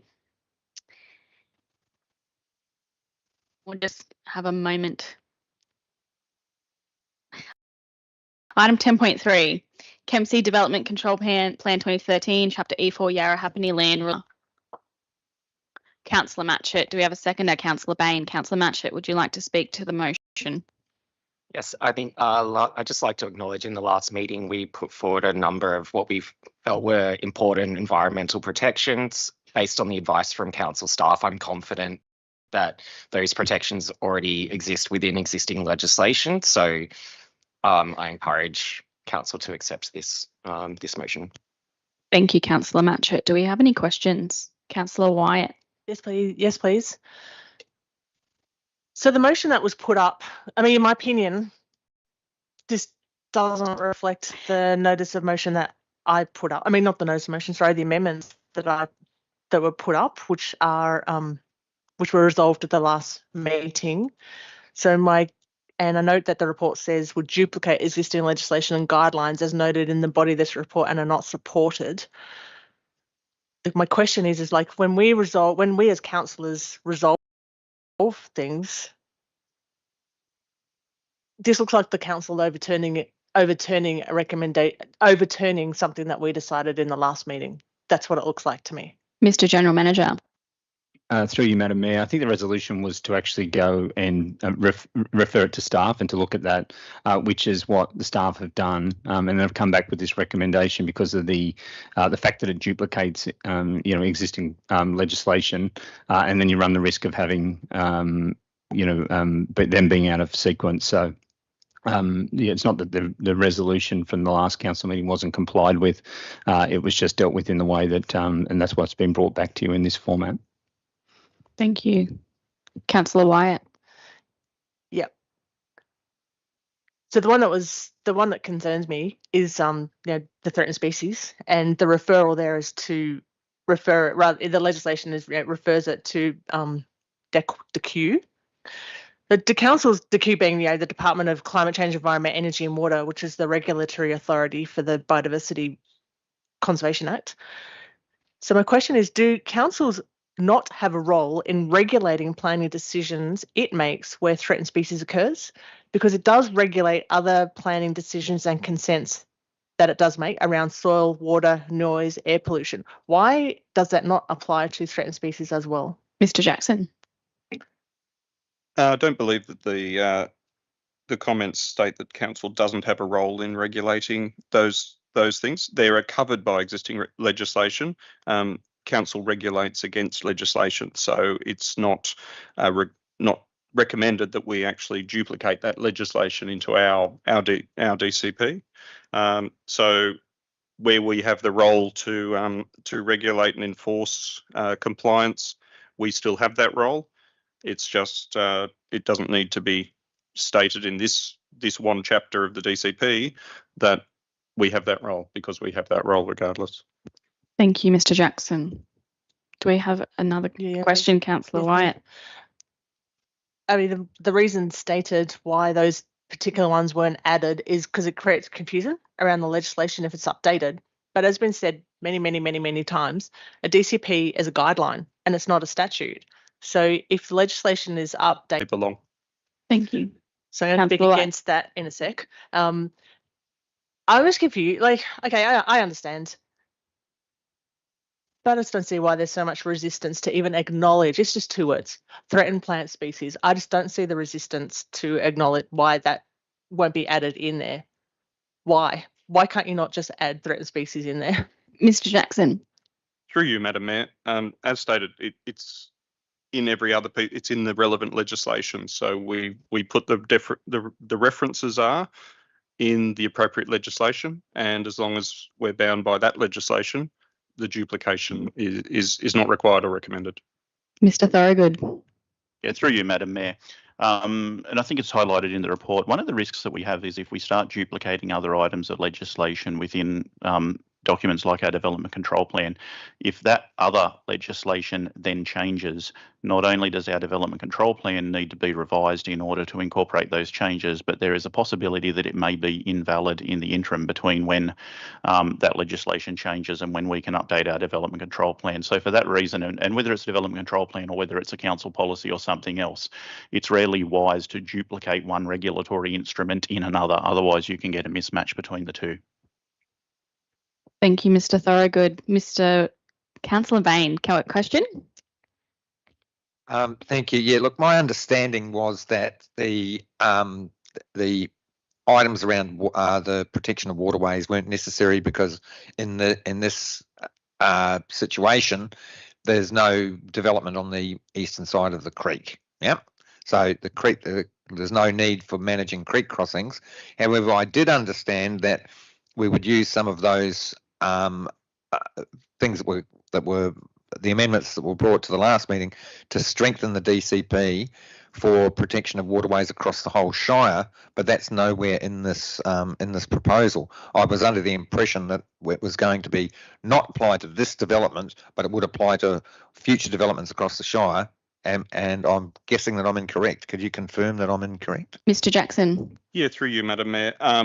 The resolutions were regarding this particular chapter, which only applies to this lot of land.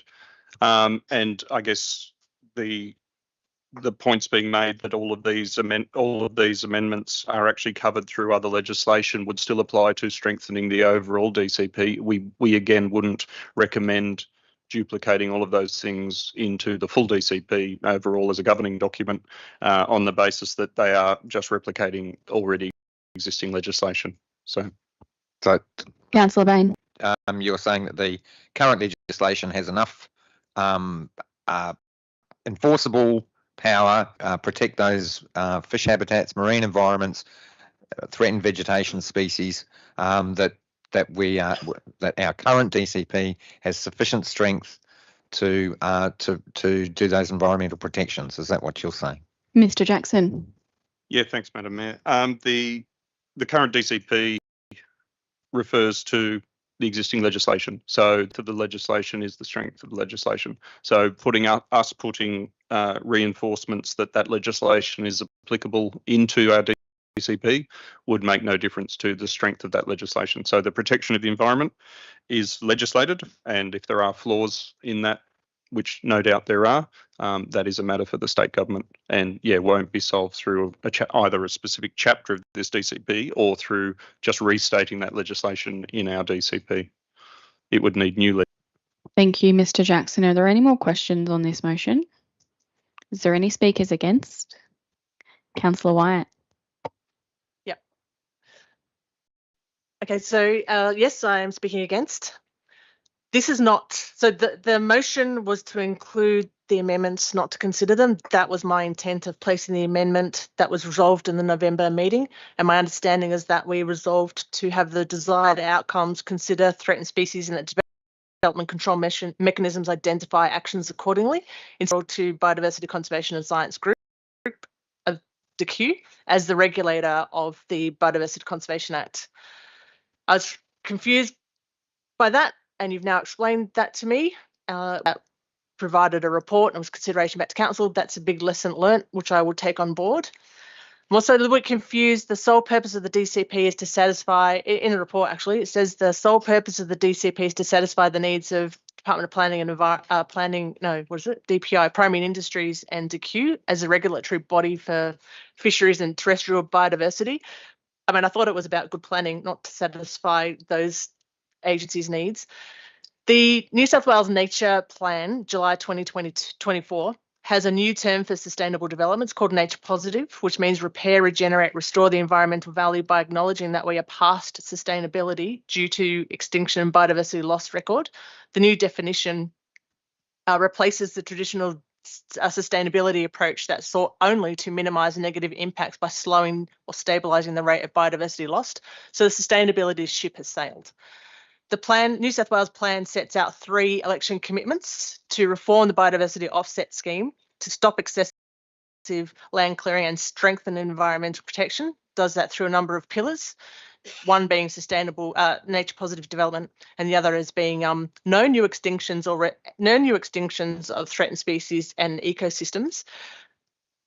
So the legislation sets out a framework through objectives, offences and defences. And then you have policies that interpret the legislation into action, and procedures and statutory plans that outline how to implement the legislation's intent. And you've got case law that has a role in redefining policies and procedures. It's an evolving process. Legislation is slow to change compared to strategic and statutory frameworks due to political processes. As statutory and strategic policies change due to new research, parliamentary inquiries, legal reviews, modern approaches. As planners for about 80% of the land in New South Wales, council decision-making should adapt and modernise rather than put up blocks around the legislation, because the legislation is only one part of the framework. You've got these other things that implement that framework. The DCP says that it applies to Yarrahapinni land release area, and it states that right up front. Therefore, these development controls will relate to that land in the residential land release growth area suitable for this subdivision.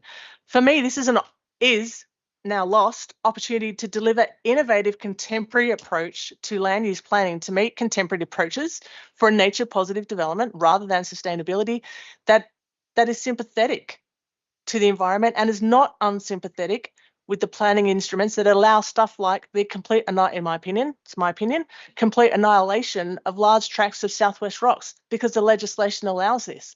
I'm disappointed that we can't take a modern, innovative approach. And I don't support this because I really wanted my amendments in there. But I thank you for the consideration anyway. Thank you. Do we have any speakers for this motion? No. I will now ask Councillor Matchett if he wants to close debate. Nothing further to add. Thank you, Madam Mayor.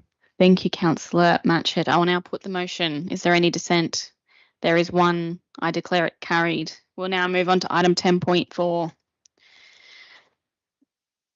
which is the South Kempsey Park and Willawarrin Recreation Ground Master Plans. Do we have a mover? Councillor Bain, do we have a seconder? Councillor Selby. Councillor Bain, would you like to speak to the motion? Thank you, Madam Mayor. It's fairly straightforward. I think if we need to, by developing these master plans, we're laying a groundwork for future grant opportunities. Without a master plan, we cannot take advantage of grant opportunities that might arise. So I would ask my colleagues to support this this motion. Thank you. Thank you, Councillor Bain. Are there any questions in regards to this? Councillor Pakes. Yeah, I've got firstly, my first question's around the one of the response questions in the questionnaire that was sent out asked about flooding. Can someone just give me some background about that? Is there a question there about flooding? What's the does this address the impact of flooding on sporting facilities? Mr. General Manager. Mr. Jackson. Sorry, Councillor, I'll have to find that particular question. I'm looking for it myself. I don't believe the Willawarrin facilities affected by lower level flooding, and I do believe the South Kempsey Park is also outside the 1 in 100 zone. So if there is a question specifically about flooding, I'm not sure whether or not that's perhaps a reference to the fact that other facilities such as Burge Eden are more impacted by flooding than these. Councillor Pakes. Yeah, so it's question 4. Thinking about the draft South Kempsey Master Plan, how do the following statement, do you believe this plan will address flood risks in the lower Macleay? That's what it says. That's the question. Mr. Jackson. Yeah, through you, Madam Mayor. I can't speak to exactly why they've included that question. I would suggest that it's a repetition of questions that have been used on the development of the other master plans. So it could be a common question that may not be strictly applicable to either of these sites. Thank you, Mr. Jackson. Councillor Pakes. Yeah, just and further to that, on the master plan for South Kempsey, there's an existing amenities block, temporary amenities block. A DA was passed some years ago regarding the development of that site. How is that reflected in this master plan. Mr. Jackson. The section up near number 3, which says new pavilion, change rooms and store, would refer to the amenities block for the Jim Sterling Oval. Whether that specifically reflects a prior DA, I couldn't tell you. If the DA is more than 5 years old, then it may not. As a master plan, it's merely outlining the proposed location of that.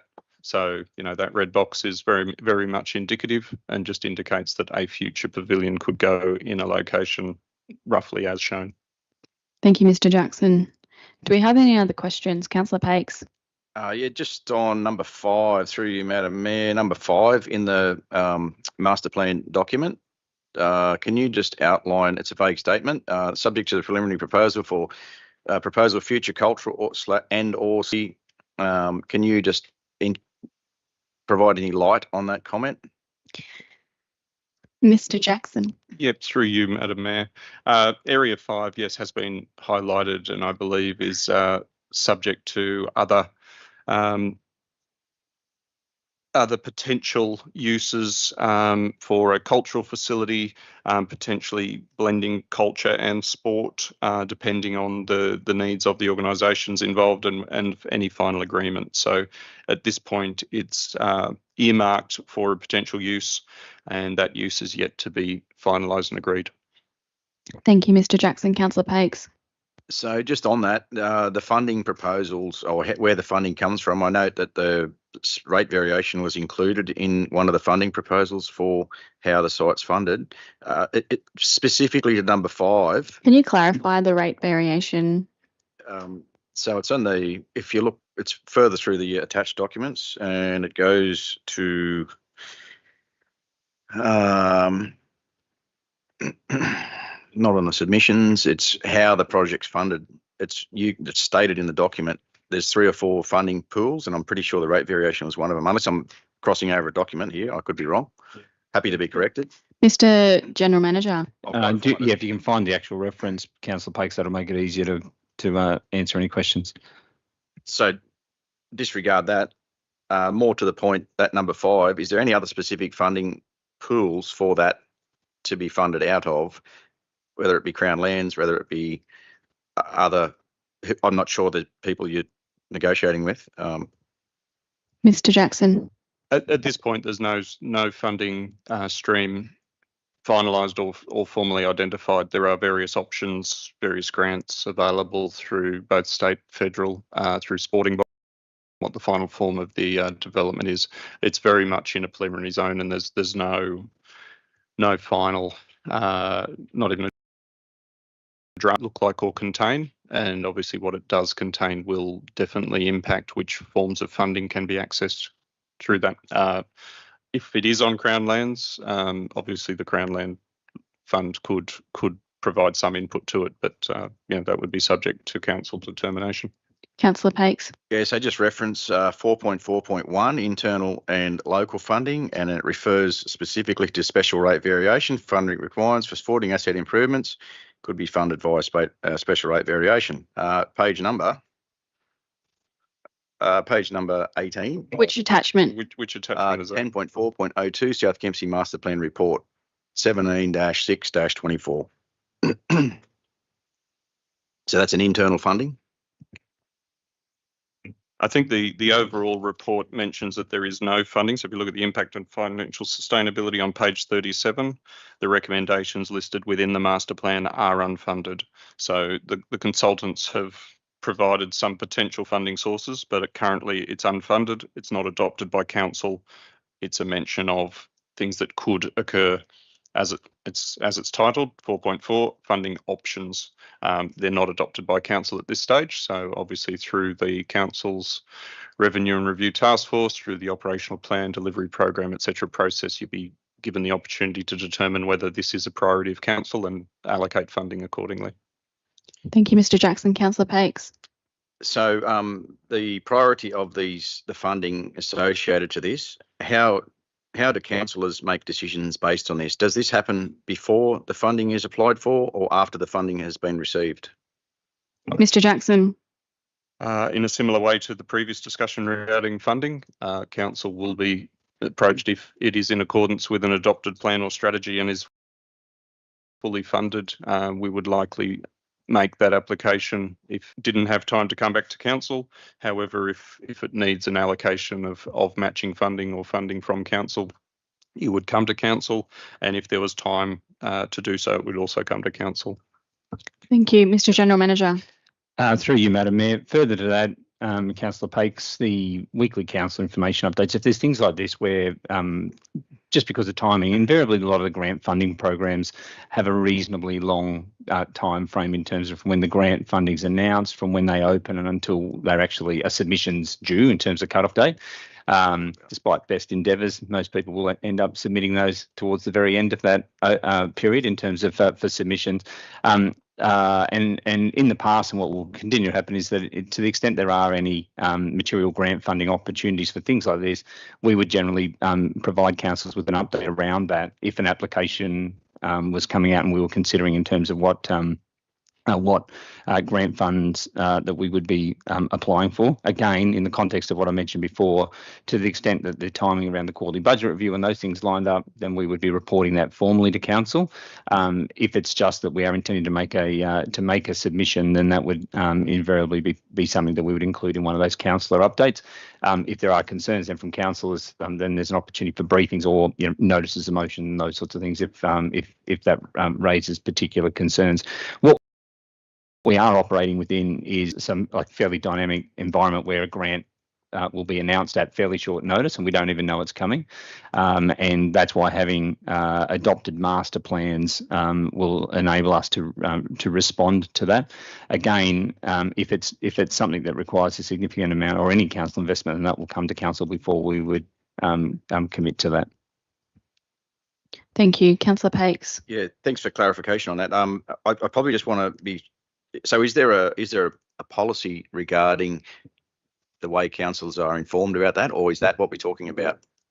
Mr. Through you, Madam Mayor, General. that's what I referred to when the same questions were asked in relation to item 10.2, I think it was, is that we're working through a grants policy. We'll bring that to council. We'll brief councillors and get your input in it. As I said, it's around trying to actually, it's something we heard loud and clear through the special rate variation project, very much was grants are bad. They're not bad. They just need to be considered in terms of the ones we go for. And obviously, if it's asset replacement, asset renewal, and there's 100% funded, we love those because we've got an asset that needs to be replaced and we get it fully funded. If it's a new asset and it's not fully funded, then that obviously creates a whole lot of other challenges or questions that we at least need to be able to ask and answer as to whether that's the right thing, because it requires a financial contribution, not just for the upfront construction if it's a physical asset, but also for the ongoing costs in terms of maintenance and operation. And that's what this policy will more clearly articulate. And I think at least we'll actually sort of give that prioritisation. For those councillors who have actually looked at the prioritisation templates that we sent out to you as part of the development of this year's integrated planning and reporting process, you will see that there's questions in that which are very much geared around, if it is questions are asked around grant funded projects and the level of grant funding, and it actually the scoring that we for our internal projects that staff identify, and indeed the same projects that may come from councillors will ask the same questions, which that will be weighted according to those sorts of criteria that I just talked about, where fully funded asset replacements will be scored far more highly than new assets that require a contribution from council. Thank you. Yeah, that's excellent. The response. Thank you. I think this runs across lots of spheres. I'd probably look at this project. Is there no cost benefit analysis for anything specific in these two master plans? As in, is that something that master plans look at or not? Mr. Mitchell. Through you, Madam Mayor. Historically, no, because I guess the original objective around developing the master plan is to actually outline what it looks like and to give the community understanding of what that actually what the potential is, and it provides us a basis for when we then identify potential grant funding opportunities. To actually sort of say we've got a master plan that's been consulted on, it's been endorsed by council. It provides a much better basis for an application for funding. there is a commitment of funds to start doing more design or detailed design around some of these items that you would need to make a commitment to allocate those funds up front. We haven't done that in the past. Obviously, we're managing our limited financial resources and staff resources in terms of what we can deliver, and that's the process we go through. If that's something that the councillors have a very strong view on, if it's a priority, that's something that obviously would come out through conversations as we progress the development of the integrated planning and reporting documents to come to council in April and then be adopted in June, or indeed there's the opportunity for councillors to bring that to council via a notice of motion. Historically, and probably at the moment, without talking for the other two directors, we haven't had necessarily done that, in a broader sense, just because of funding and resourcing constraints. Thank you. I'll just go to Councillor Lawrence. Yeah, just a question on obviously the master plans are just a draft, so they'll be going to exhibition. Is that correct? And when will that occur around community consultation? I believe that they've been on exhibition. Oh, okay. And we're actually adopting them to be the final. plans now. Yeah. So is there still, I guess, room for edits? I guess like with us as councillors, or community sort of consultation. Through you, Madam Mayor. So these master plans went on exhibition for 42 days, and that was through the period that ended on the 4th of October. So there was quite extensive exhibition period, but engagement process in terms of leading up to the development of those. What we've then subsequently brought back to council is those for adoption today, with a summary of the feedback that was received in relation to both of those concept plans. Obviously, that's a decision for council whether they want to adopt these master plans or if there's things that councillors are of the mind to amend. I think what came through quite strongly was that there was general support on both. Obviously, the number of formal submissions on the Willawarrin master plan was less, but it was all fully supportive. And I think it was 9 out of 10 people on the South Kempsey were in support of the concept plans as exhibited. And that's why they've come back largely unchanged. But ultimately, they've been brought back here for council to adopt, and that's a decision for the councillors. The recommendation from the staff is to adopt them, but that's a decision for the councillors to make today. Councillor Pakes, do you have another question? Yeah, so specifically on that amenities block, and you're talking about planning, etc.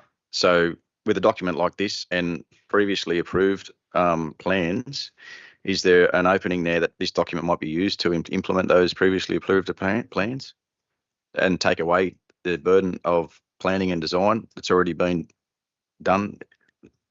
Are you talking about the DA that was submitted? Yes. Mr. General Manager. Through you, Madam Mayor, I might pass this one to Councillor Jackson, for Director Jackson. I can be Councillor Jackson for a day. Essentially we'd have to look at that DA. As standards change, it may have evolved, but if it meets the brief, certainly it would be a good starting point and could even be the finishing point. So we'll need to look up that DA, find out how old it is, whether it still meets current standards, and then obviously go through a consultation period with the user groups to confirm that it still meets their requirements, which have also evolved over the time. Thank you.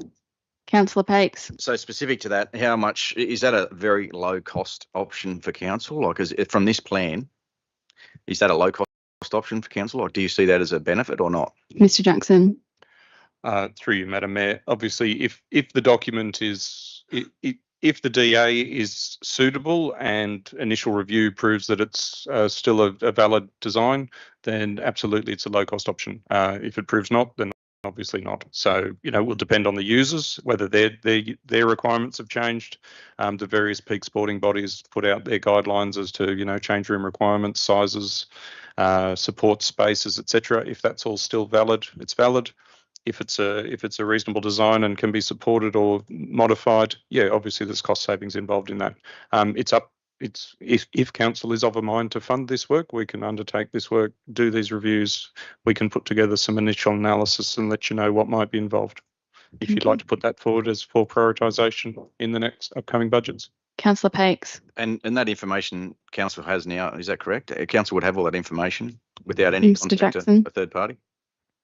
Through you, Madam Mayor, Mr. we would need to take that on notice and follow that up. Neither Director Jackson nor myself were here at the time that was done, so not going to be able to give you an answer today, unfortunately, but it's something we can come back to you with. Thank you. Are there any speakers against this motion? Any speakers for? Councillor Wyatt?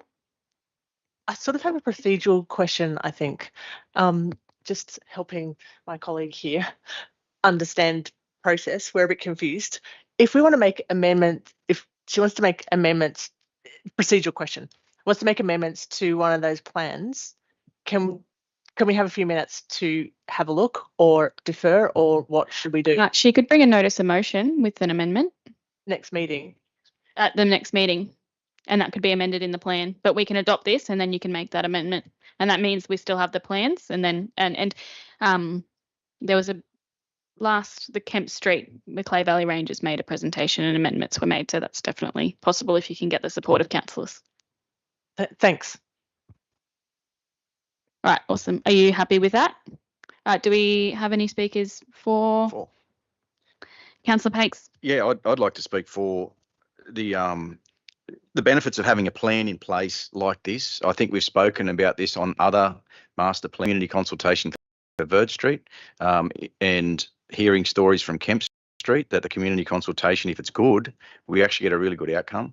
So I absolutely support this plan in its entirety, providing the priorities are made specifically to community needs. And the community needs haven't changed, in my experience in sport over the last 10 years, probably haven't changed a whole lot. So I think it's really up to us as councillors and the executive leadership team to understand what they are. And that can be evolving slightly, but not a whole lot, I think, in the last 10 years. So yeah, this is a great plan. I acknowledge the positive comments around the bike track and any improvements that go to that. Yeah, so that's been a massive improvement in that area. Yeah, I can't speak highly enough of the improvements in that whole precinct in the last probably since the bike track opened. I think the amenity of the area has improved massively. So yeah, I think these plans only reinforce that. So good plan. Let's get the priorities there. Councillor Bain, would you like to close debate? Thank you. I would, Madam Mayor. Yes, I'd again encourage my colleagues to support this. I note with Willawarrin, with the community feedback mostly by people in the 25 to 34 age range with young children. So they're the people that are going to get bang for the buck out of using this area. I note a suggestion of an addition of shade cover over the playground. I know that we have trees planted there, but trees take a long time to create shade. And I know definitely that playground is very much underutilised during summer because it's so ferocious, the heat. South Kempsey, it's a really comprehensive plan and great consultation. I really acknowledge the fact that the staff have worked well with getting a total precinct view of, including both cultural and sporting perspectives, and some of those more interesting new sports that were in there, like the pickleball, and unfortunately the lack of space is meaning that a disc golf course may not be appropriate. But fantastic work from everybody involved. I would encourage council to support this. Thank you. Thank you, Councillor Bain. I concur. I will now put the motion. Is there any dissent?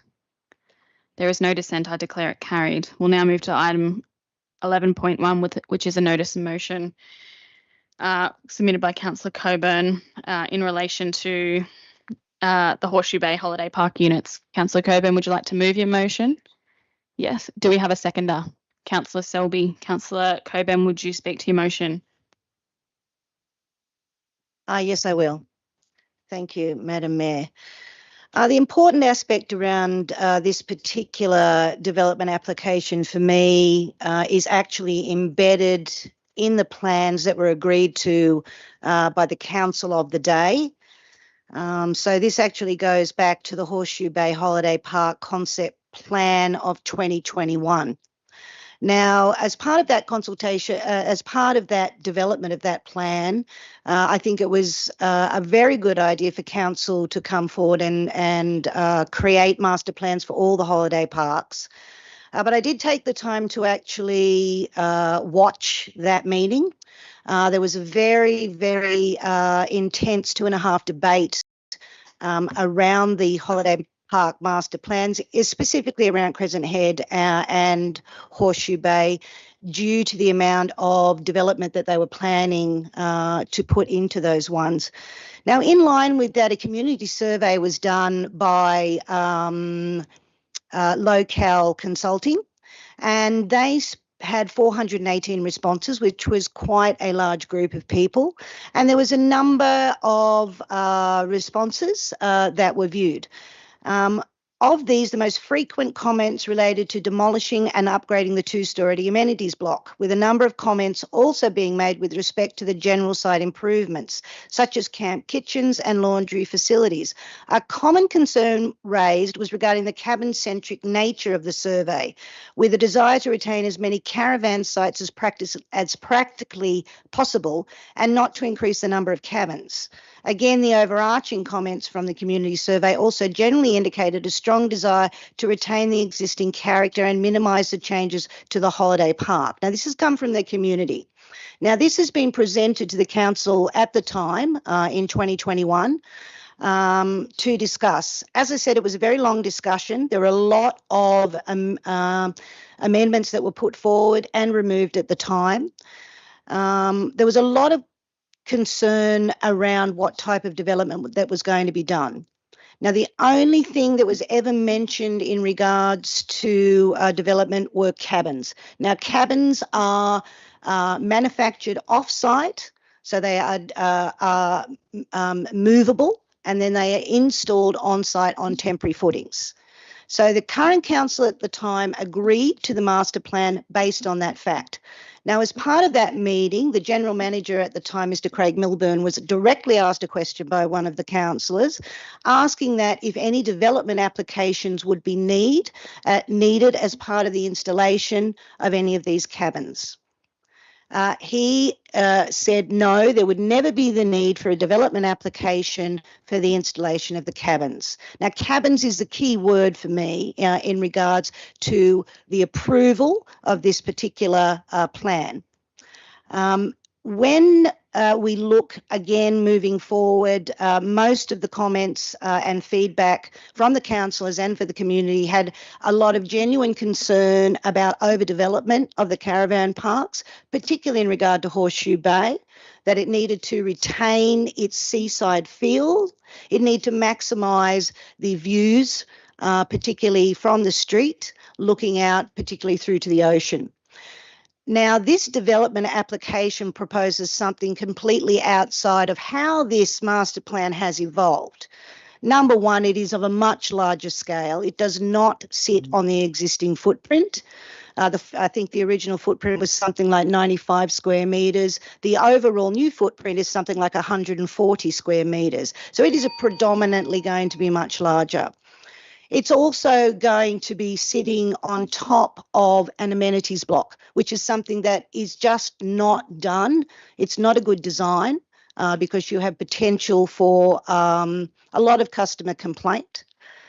Again, I go back to the fact that what the council and the community in 2021 agreed to is not what has been developed by council and put forward. It was also recommended that a business plan should be presented to development. This is by the 2021 council, that a business plan should be also presented to council because they realised that this would happen across a span of time that would probably not include them, so that the council at the time would be able to evaluate whether or not it was relevant to the plan that had been approved. So this is where, for me, it really steps out of what the community and the council at the time have agreed to. And that is why I believe your time is up. We shouldn't continue with it. Do we have any questions? Councillor Wyatt. Just a confirmation question. So are you saying in a council meeting in April 2021, council considered a master plan that had cabins, but they opposed anything else on that site? Yes, they did. There was only cabins were ever mentioned. Now, the recommended plan had a considerable larger number of cabins that they were proposing to put forward. The council at the time decided that that was too much, so they went to the alternative plan, which is the plan that our current council is working off. It was also suggested in the discussions that the financial returns to cabins would always predict a better return than van sites. But the thing with the van sites is that they have proven and provided a predictable income over many years for council. For me, it's around the fact also that the general manager has clearly stated, the general manager of the time, that there would be no development application required, and yet somehow through the change, I believe, in the Crown Land Management Plan, which originally said cabins with the amenities block, changed to units. And that completely changed the nature of what was agreed to in this original plan. Mr. General Manager, can you clarify that for me? Through you, Madam Mayor. Yeah, so the concept plan that was adopted in April 21 actually had that listed as cabins on top of the amenities. So it was always intended that there would be structure on top of the amenities. Obviously, through design and re-looking at that and the financial assessment of that, the decision was made that, and aesthetically, it would look a lot better to have apartments on top of that building. Rather than cabins, which were in the adopted concept plan. I would just make a couple of points just to clarify. The discussion council meeting was very largely focused on cabins at Horseshoe Bay and at Crescent Head, but in two specific locations, right? So I think if you go back and actually, having sat through the meeting and answered a number of questions, the majority of the discussion and concern was around the proposal to have cabins on the foreshore at Crescent Head and cabins on the headland in Horseshoe Bay. And what was eventually adopted by the council was the alternate plans rather than the proposed. So the recommendation from the staff was that included cabins in both of those locations at those two holiday parks on the basis of financial returns. What we did include in that report, understanding that may have not been palatable to councils and potentially the community, was we included an alternate plan which had those cabins removed from those two locations in those two parks, and that's what the council ultimately adopted, and that's the plans that we've been working for across all 5 of our holiday parks up until the Crescent Head Holiday Park concept plan was revised earlier this year, which council adopted. In relation to the comments that was attributed to the previous general manager, he would have answered that with information at the time, and if it's in that council meeting where the cabins are proposed, there would have been a view that there wouldn't have been a development. I'm not sure that is a fair assessment to make, because that question was answered with the available information at the time rather than what we know now. And as we know, things change and we get to different outcomes. So I just think it's worth clarifying that conversation was largely focused on cabins in those two locations at those two holiday parks, more so than other items as part of the adopted plans. Thank you, Mr. General Manager. I guess I have a question, and it's in regards to financial sustainability. And within the NOM, I guess to me, it does not address financial sustainability that making this change would have. And I'm not sure that it's clear in how it's demonstrated. I'm not asking a succinct question. Can you outline the impacts of financial sustainability of this NOM? Through you, Madam Mayor. Yeah, we included some very brief comments under the General Manager comments at the bottom of the notice of motion. in some respects, ironically, we've had an item on the agenda today that's talked about adding members to the Revenue Review Task Force to identify additional sources of revenue. We've got I guess, an item here which is proposing a significant revenue source for council going forward that's potentially not going to occur. The financial assessment that's been done on this stands up. The assumptions that we've undertaken are very conservative. We've assumed a 45-year life. We've assumed reasonable occupancy percentages, taking advice from NRMA, who manage the parks on our behalf, and our ADR, which is our average daily revenue that we assume has also been on the conservative end. What that returns is a net present value. So for people to understand, when you look at projects like this, you forecast out the cash flows both in and out associated with a project like this. So you take into account the capital expenditure, you look at the revenue that will come in, any costs associated with that, and you do a discounted cash flow, which gives you a net present value. What that shows is essentially in today's dollars what the value of this project is worth. So this project will $5.6 million of additional revenue over the conservative 45-year life of the asset. It will have close to $4 million of net cash inflow benefit. That all flows directly into the holiday park reserve. So that is cash that goes in that holiday park reserve that can then be invested either in other projects from adopted master plans, like on the Crescent Head work that's happening at the moment, the adopted Horseshoe Bay master plan, etc. Any of those projects that are on Crown land, it can be used to fund those projects. And more importantly, it can be used to offset costs that are currently being paid for out of the general fund. In terms of maintenance of Crown land, it can be used to offset that, which then takes pressure off the general fund, which then helps from an overall financial perspective and takes pressure off future rate rises.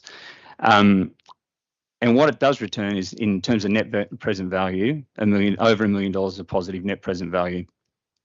Having done substantial amount of business case assessments and financial assessments in various industries, this is a project that, if you're looking at it from a financial perspective, that stacks up. It has a good financial return. It doesn't compromise, to Councillor Coburn's comment before about taking away from sites or the concern from the community at the time about the change of the composition of the sites. There's no tourist accommodation in these sites at the moment because it's literally going to sit on top of the amenities, proposed amenities. So if you're looking at it from a financial perspective, it has a strong financial imperative. I think we've been heard very strongly through the special rate variation process that we need to identify either additional revenue opportunities or reduce costs. We've got an item here that delivers on that request. Or that objective, and it has a strong financial basis to support it. Councillor Coburn, then Councillor Bain, then Councillor Saul. Can I move into a committee of the whole, please? Seconded by Councillor Bain. We're now on committee of the whole. Oh, we need a vote. Is there any dissent? We're now in committee of the whole. Councillor Coburn, did you want to speak? I did want to speak, and I wanted to speak in regard to the financial aspects and financial sustainability, which we have identified as the number one issue. I guess I look at it from the perspective of South West Rocks as a suburb in particular. South West Rocks is currently undertaking one of the largest development growths within the whole LGA. They are bringing in a lot of additional income through developer contributions, and they will continue to do that over the next probably 10 to 20 years, which will also mean extra land release as well. I believe if we're really seriously looking at financial sustainability, particularly in regard to the holiday parks, the key indicator for me is 2027, when the leases expire with NRMA and the parks come out of those leases and there is an ideal opportunity to review how they are run. There's two options there. Council can choose to run them themselves, where they will then retain 100% of the income coming in from the parks, less obviously the operating costs. Or they can create a better lease agreement where they can get more financial result, a better financial result coming back in. I do stick to my guns on this because I will ask a question. Did a business plan in its entirety come to council prior to the development application for this being submitted? Mr. Mitchell. Through you, Madam Mayor. No, that wasn't. I don't think that was part of the council resolution. I need to go back. I'm not quite sure where that requirement's coming from, Councillor Coburn, that we would need to bring a business case back to council. The business case was done and went to our executive leadership team. So for all projects like this, and particularly ones for this where there's revenue implications, it's obviously a bit different to building a community facility or whatever else that actually doesn't have any revenue attached to it. For projects like this, we will do the financial analysis that I was talking about before, and that will go to our executive leadership team, which is the process that this followed. My understanding, and without having gone back and checked the resolution, there was no requirement to actually bring back individual business cases for this, for items like this to council. I could be incorrect on that. I'd need to double check. But to answer your question directly, no, there's been no report that's come back to council specifically in relation to the business case for this project. Councillor Bain. Thank you, Madam Mayor.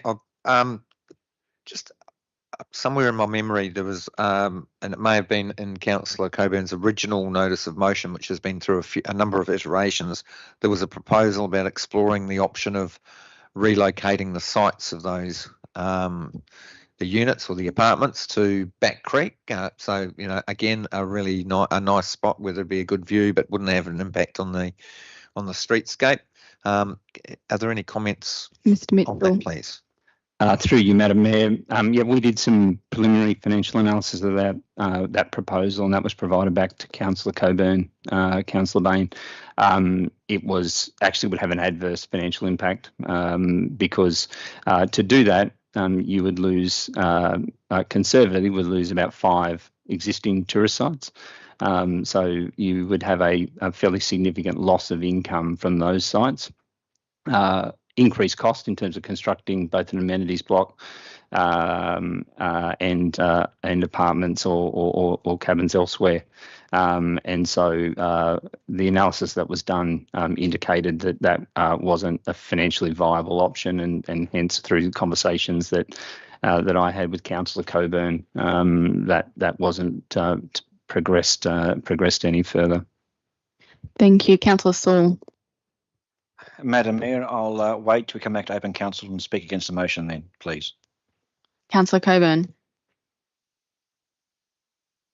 Do you have a question? Yeah, I do have a question. I guess another side part of this is, again, it's the change. Can I ask a direct question? When in the Crown Land Management document, when was the decision made to change the way that was written into that document from having cabins to units, and who made that decision? Mr. Mitchell. Through you, Madam Mayor, I actually don't know the timing around that. I'd need to take that on notice, Councillor Coburn. It would have, in terms of the decisioning around that, it would have been, I guess, on the back of work that had been starting to be undertaken by the commercial business team, which is in the Corporate and Commercial Directorate, so sitting underneath me, as they've started to look through and considering all projects that would fit within any of the 5 holiday parks as part of the adopted concept plans. They would have looked at that and then at that stage gone, well, it's actually makes more sense to go with the apartments rather than the cabins, and it's probably been changed at that point in time. In terms of being able to give you a specific time frame, I'd need to ask members of that team as to when that occurred. Thank you. Councillor Coburn. I guess for me, this is part of where the motivation from this, and I feel like we need to draw a really firm line in the sand here, because councillors are agreeing to plans in good faith and after extensive community consultation, and then things are changing and changes are being made by council that the councillors aren't aware of. Now, from what you've said, it appears to me that spending within the Crown land area isn't something that's brought to council for consideration. For example, as part of the development of Horseshoe Bay, 4 old cabins were removed. They weren't replaced with 4. There were 6 cabins that were put in there with the loss of 1 caravan space. There will be another 5 that are going to go down there on Back Creek. That is part of that plan. And there will be another 5 van spots that will be lost from that space as well. So I just feel that for me as a councillor and as an advocate for my community, it is really important that to be able to make sure that the plans that are agreed to by council are actually upheld. It's very important. Councillor Pakes, did you have a question? Or sorry, did you? I was just going to clarify one thing through you, Madam Mayor. So funding sources for projects are identified in our annual operational plan. So to the extent there's, all capital projects over $50,000 are included as an appendix in our operational plan, and actions themselves, the 160 or so actions that we include in our operational plan will have a funding source. So if you were to go and have a look at the operational plan, at least over the last few years, definitely, there will always be a funding source, and then the detail for the capital projects that are proposed and we're putting in for the budget. So when that comes to council in April, for example, it will have a project. If it's a holiday park project, it'll have a funding source, and that applies for all of our projects. So we might say it'll either be general revenue funded.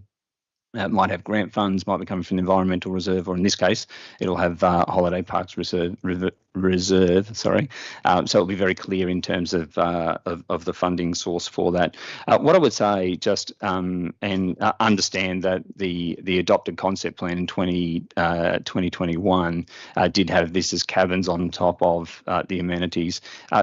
We have the fact that we brought back an updated concept plan for Crescent Head as an indication where we're actually changing things. There are otherwise we are working towards those adopted concept plans. It's not that we just get them adopted and sort of then run off and make other changes. I guess in relation to this, it was not perceived to be a significant change that would require re-exhibition and amendment of that plan, and particularly on the basis that it then subsequently, because of the structure, did go through a DA process and was publicly exhibited. Thank you, Councillor Pakes. So I just want to clarify the 5.6 million. That's 5.6 million over 45 years, yes? Correct. And so that's 124,444,000 per year going forward. And the cost of the building's what, 3.2 million? Is that right? No, just through you, Madam Mayor. So the financial assessment is only on the incremental cost, and the cost associated with the apartments, right? So the total cost of the building is over $3 million. That number that you quoted, because it would have been in the report, Councillor Pakes. But the independent QS that was done split the cost of that between the amenities and the apartments. The financial analysis is done on the incremental cost, which is on the apartments alone. So that's the way. So the capital cost for that is a bit over $1 million, and 1 point something million dollars, and it then does return those cash flows into the future. Thank you. I'm not totally clear on that. My brain just went to saying 3.2 million divided by 124,000 is the payback time. Is that roughly what I should be doing?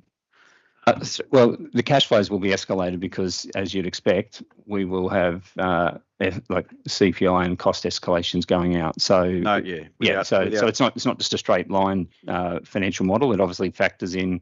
So the financial model will reflect the upfront capital cost. We'll look at the increase in terms of the revenue, which will take into account a whole lot of assumptions around occupancy rate, average daily revenue, etc. That will then derive a revenue amount. We'll have costs associated with that, both in terms of The management agreement and the share of that will go to NRMA under the existing arrangement, which, as Councillor Coburn quite rightly pointed out, will be up for renewal in 2027. And there's also a Crown Lands royalty.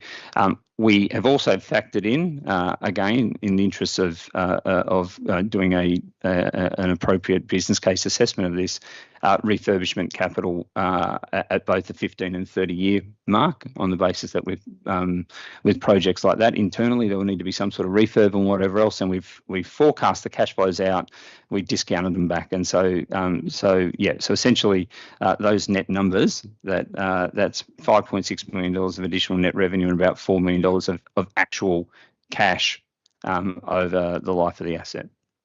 And that was an approximation, so it could be more. Yeah, well, I guess that's a fair point to make. We've made what we believe to be fair but reasonably conservative assumptions around this, to the extent that the average daily rates exceed what our forecasts are, to the extent that occupancy is better than what that we've forecast, and to the extent that we get a better outcome from 2027 with when the current management agreement comes to an end, and whatever decisions made by that. I think as I've answered in previous council meetings in relation to that, there'll be assessment around that and leading up to that in terms of what's the best approach for us in relation to our 5 Macleay Valley Coast holiday parks. We would expect that hopefully that will lead to a substantially improved outcome as well.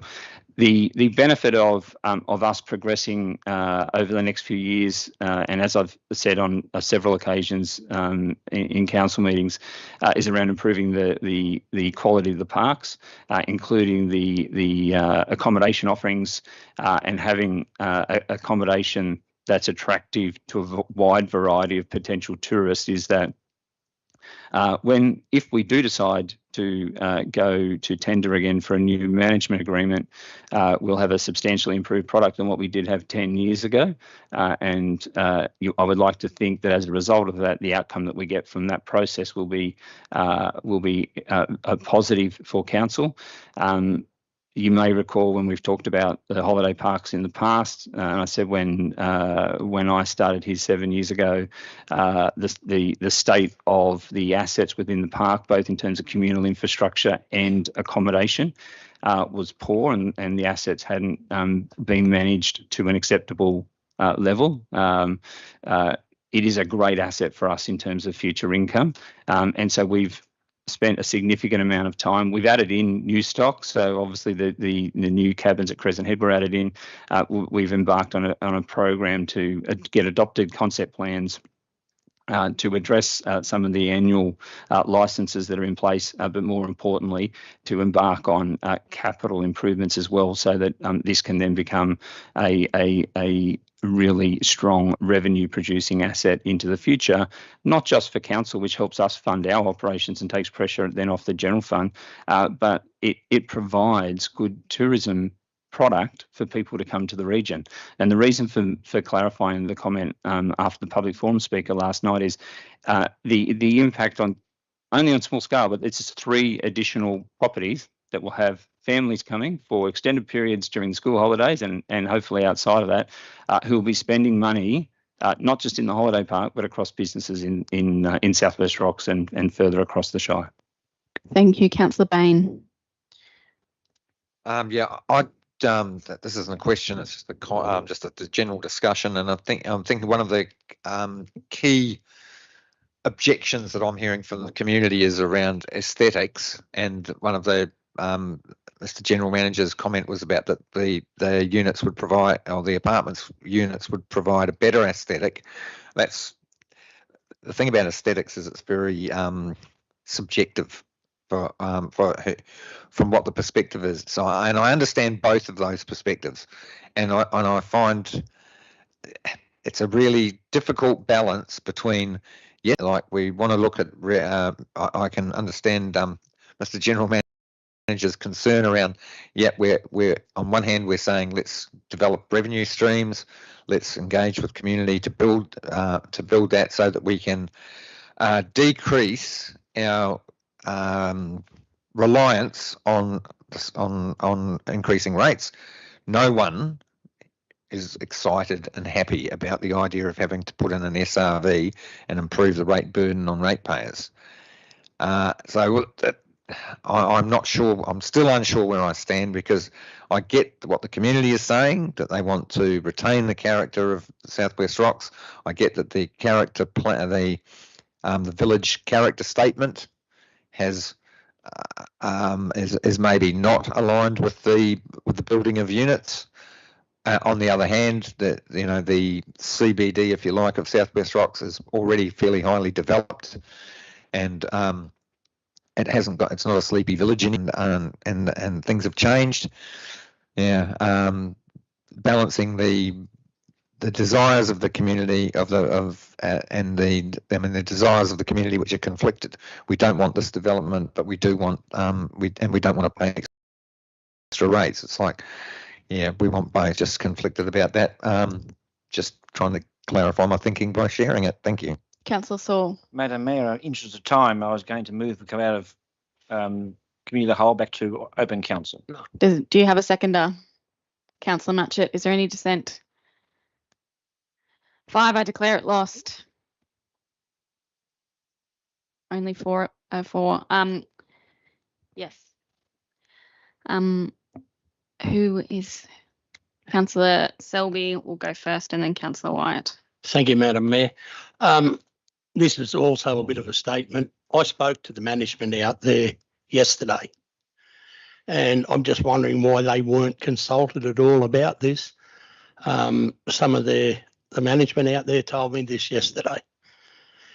Mr. Mitchell, can you clarify, please? Through you, Madam Mayor. Obviously, I wasn't involved in the conversation that Councillor Selby had yesterday, so I can't confirm or deny it. What I can say is we've had extensive consultation with NRMA and management, and it may not be, but that they are the managers. Oh, they are, but this is at the coal face. Yep, and I can't comment on what message gets through or not. Councillor Selby, I wasn't there yesterday, but we have had substantial consultation with them and have taken their advice on in terms of the development of the business case. And to be honest, from my perspective, that's the right consultation to be having. Yeah, I'm just going to hold you there, Councillor Wyatt.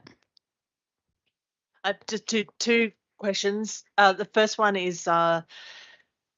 Sorry, I just lost my place, is around master planning and the concept plan. So in the Crown Land Management Act, in the Crown Land, the Crown Land Plan of Management says that we should be managing to the holiday park concept plan of 2021, and that future development must be consistent with that plan as reported in March 2021 at the Ordinary Council meeting. There's on the website, there is still that version of 2021. So what version of the concept plan are we working to now? Is there an updated version that says units instead of cabins? Through you, Madam Mayor. No, the adopted, that hasn't been, as I said before, the only holiday park concept plan that's been updated is the one for Crescent Head, which you as a councillor were part of the adoption of that earlier this year. The comment that was included in the adopted concept plan refers to cabins, but it does talk about them being studio style. So, I mean, yep, it doesn't use the word apartments. I'm not going to argue the toss on that, but I think it's fairly clear that we were saying they were going to be studio style on top of the amenities. So, thank you, Mr. Mitchell. Yep. I can see that. I'm just interested in version control. That's all. And the other question is, is there? So I'm noting that a concept plan are essentially plans on a page and have the detail of what is to be proposed in those areas. But I don't recall seeing, and I can't Google and find something of a master plan that has like a set of values and principles, objectives and visions that is like the overarching document that is like set in place for a certain period of time. Is there no Can you master confirm plan vision? that's potentially through you, Madam Mayor, there's an adopted master plan for the Horseshoe Bay area, but that's like for the whole reserve. That was adopted 2020 maybe. Thereabouts, I'd need to confirm, but that covers the whole reserve, so not just the parcel that's got the holiday parks on it. There was an extensive report that originally went to the March council meeting in 2021 and then was deferred to April because of debate around particularly those cabins that when I was answering Councillor Coburn's question about with their headland at Horseshoe Bay and the foreshore at Crescent Head. But there was an extensive suite of documents that went. It was not just around the concept plans and the proposed development within each of the parks. It actually talked about long-term strategies. It talked about annual licence holders, particularly, which is an issue for Hadhead, and strategies around what we did in relation to that. So, and also included quite an extensive report around engagement that Locale Consulting did on our behalf. Thank you, Mr. Mitchell. I have a question for Councillor Coburn, who has submitted this nom. I guess it's in regards to your consultation with the community and the broader community of Kempsey, because this isn't just about Southwest Rocks. This is about the residents of Kempsey Shire in regards to this matter. So how broad was your consultation? You've stated numerous. How many people did you call? What kind of methodology did you undertake? Clearly, most of my consultation was done with Southwest Rocks residents. And I think, again, this directly affects that portion of the LGA. So clearly they're going to be the people that are going to be speaking to me, because that's a community that I live in. I haven't gone out to the broader community and walked down the streets of Kempsey and gone in and asked the shopkeepers what they think about it. But if we go back to Locale Consultancy and the initial number that they consulted was, where are we? Sorry, it's at the top of the page. The initial consultation numbers were 418 responses, and then there was additional 167 responses, and that was across the LGA. So I think that gives a really fair viewpoint of the entire LGA. And the comments that I have pulled from that directly talk about the community didn't have a desire to have more cabins in particular replace the caravan spaces. And I think that's the true essence of what not only Horseshoe Bay, but probably Crescent Head falls into this as well. And all of our holiday parks, they are unique in their geological aspect. Where on the East Coast can you actually pitch your tent and put your caravan right on the foreshore? It is absolutely unique. Again, in respect to what the General Manager has spoken about in regards to studios being mentioned, again, it was all in the context of movable homes, because at that time, the park only was delivering movable homes and caravan parks. That is what is actually listed as being. So this development application stepped right outside of that. That's why the development application was required, because it's a built form within the caravan park. Now, in fairness, yes, they did submit the development application. It had to go to an external consultant to review it. That was the instigation of the conflict of interest policy that came in after the initial lodgement of that development application by council. So that was a new policy that came in, which then altered the decision-making around that.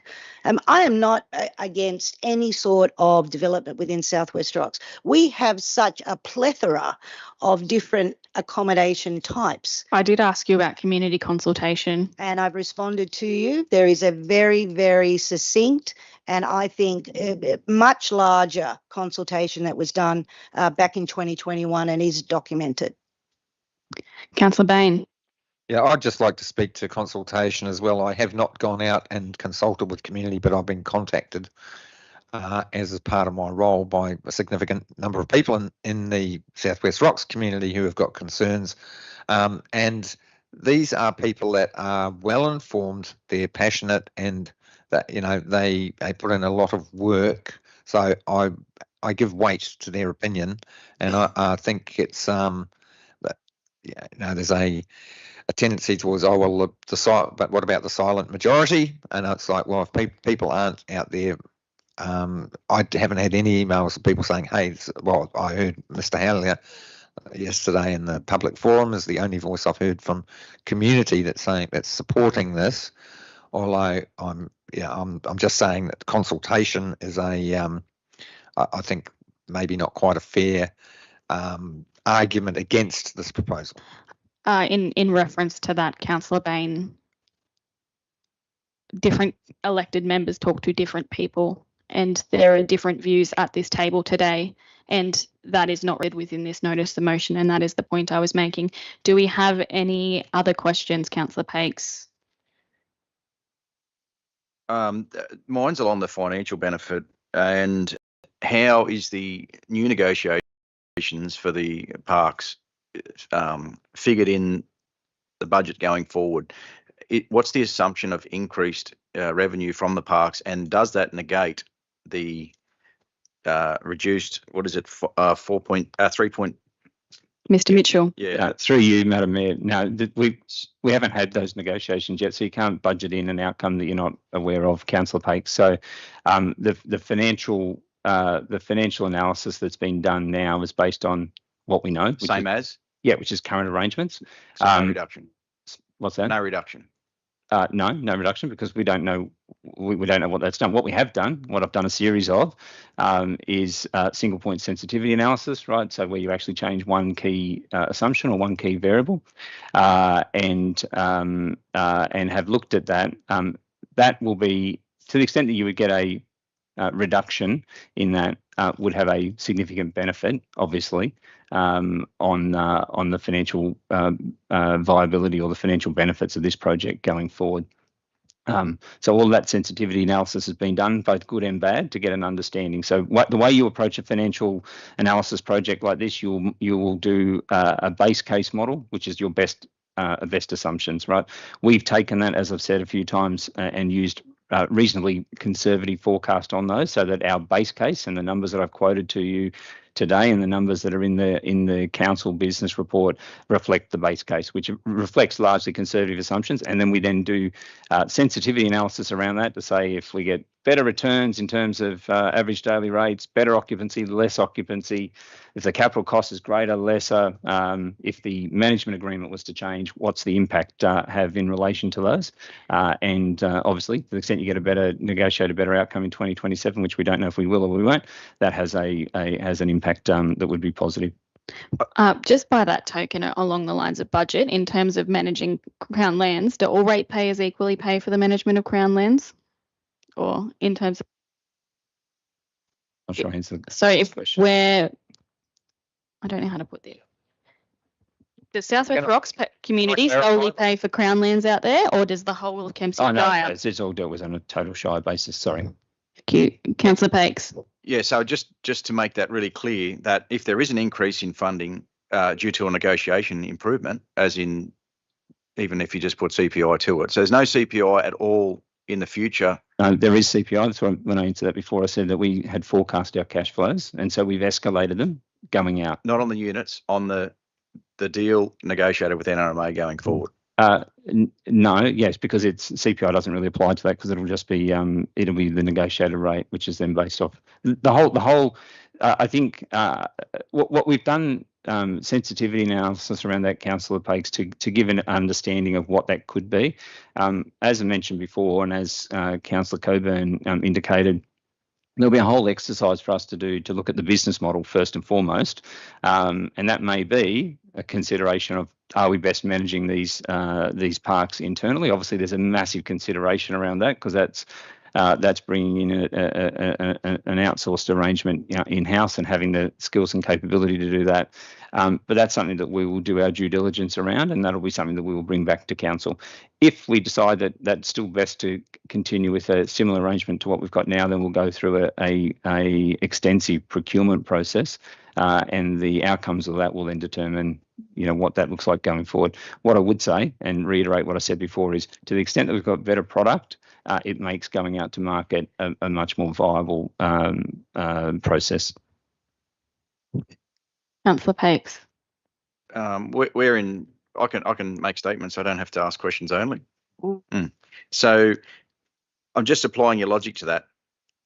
In that there could be a negotiation of contract which is actually negates the 124,000 a year, which I worked out as the 25-year amount, but it could actually be more than that in the new negotiation of the contract for the use of those. You know, these are the gems of our valley, absolute gems of our valley. And if that is the case, the current budgetary losses may be negated by this decision. Further to that, that there may be other ideas for the new management. The new management may have other options which do stick in line with the ability to be able to camp right on the ocean, which is rare. There's not that many places around Australia you can do that.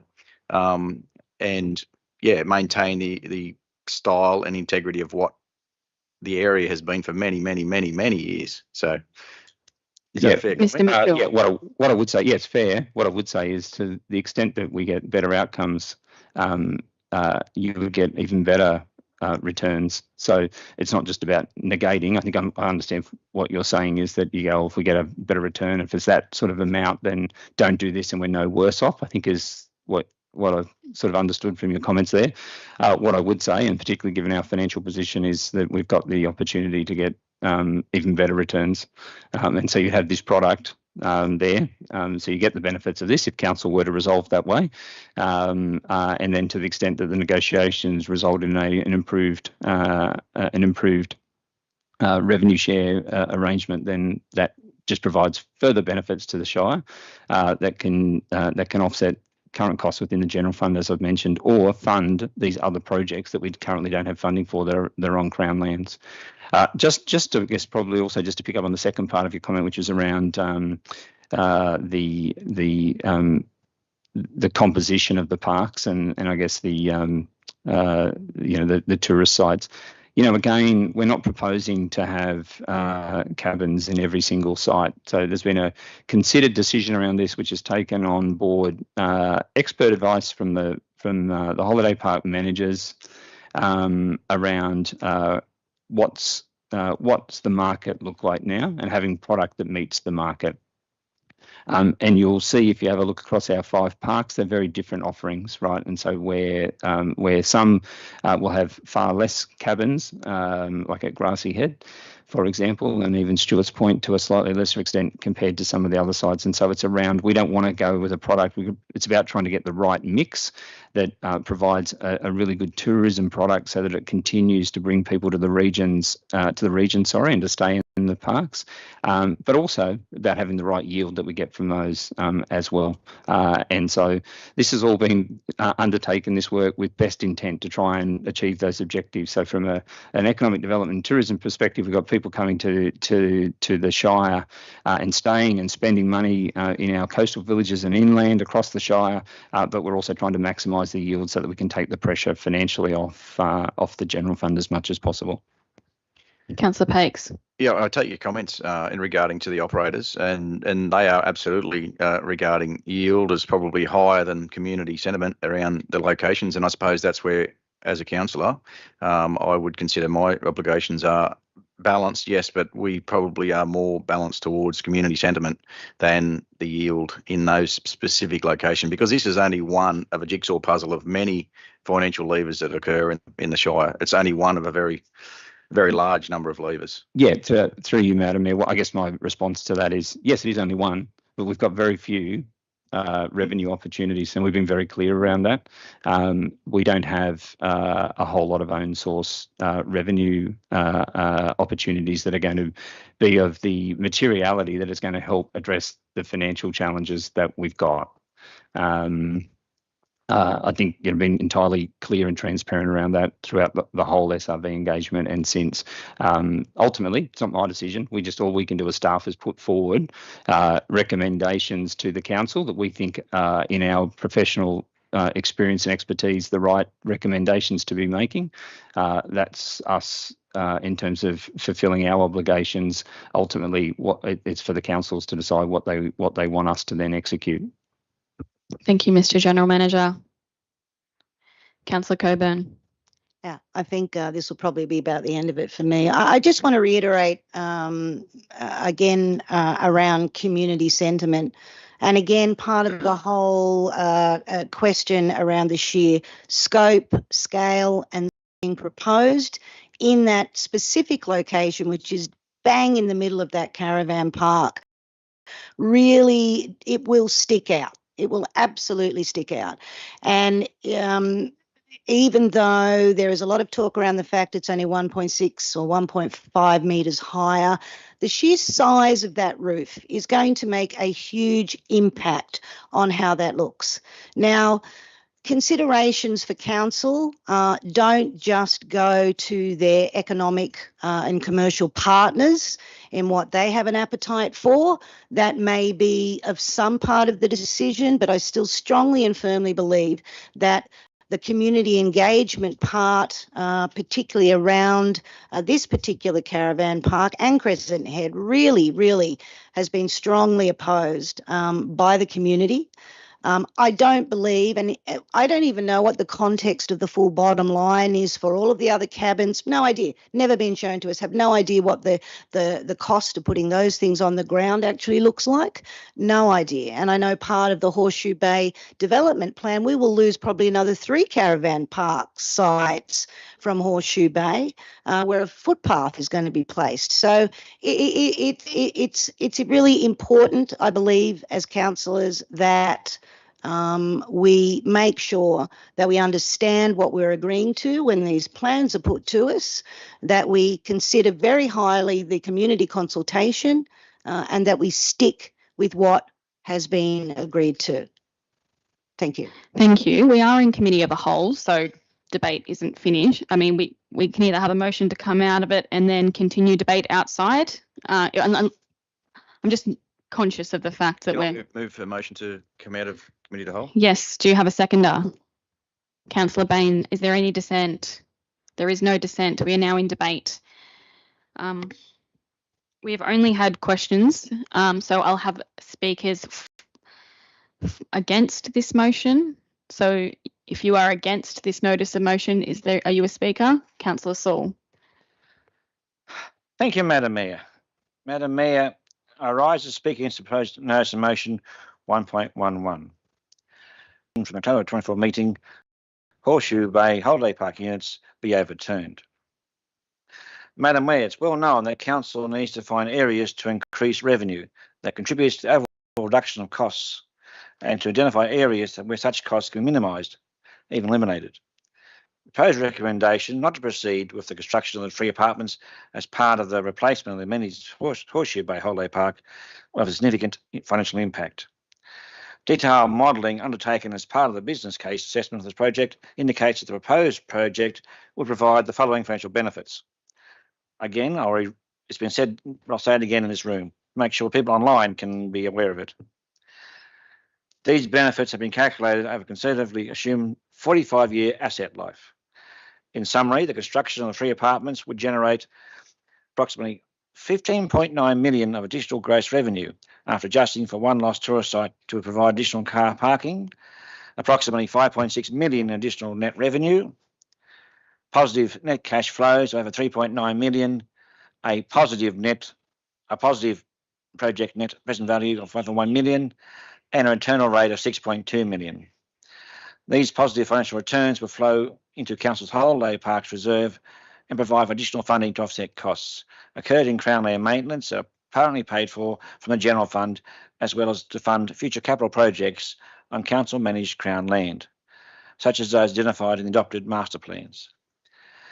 Continuing to deliver year-on-year revenue growth and improve financial returns from Council's Macleay Valley Coast Holiday Park is a key initiative within Council's adopted financial sustainability plan.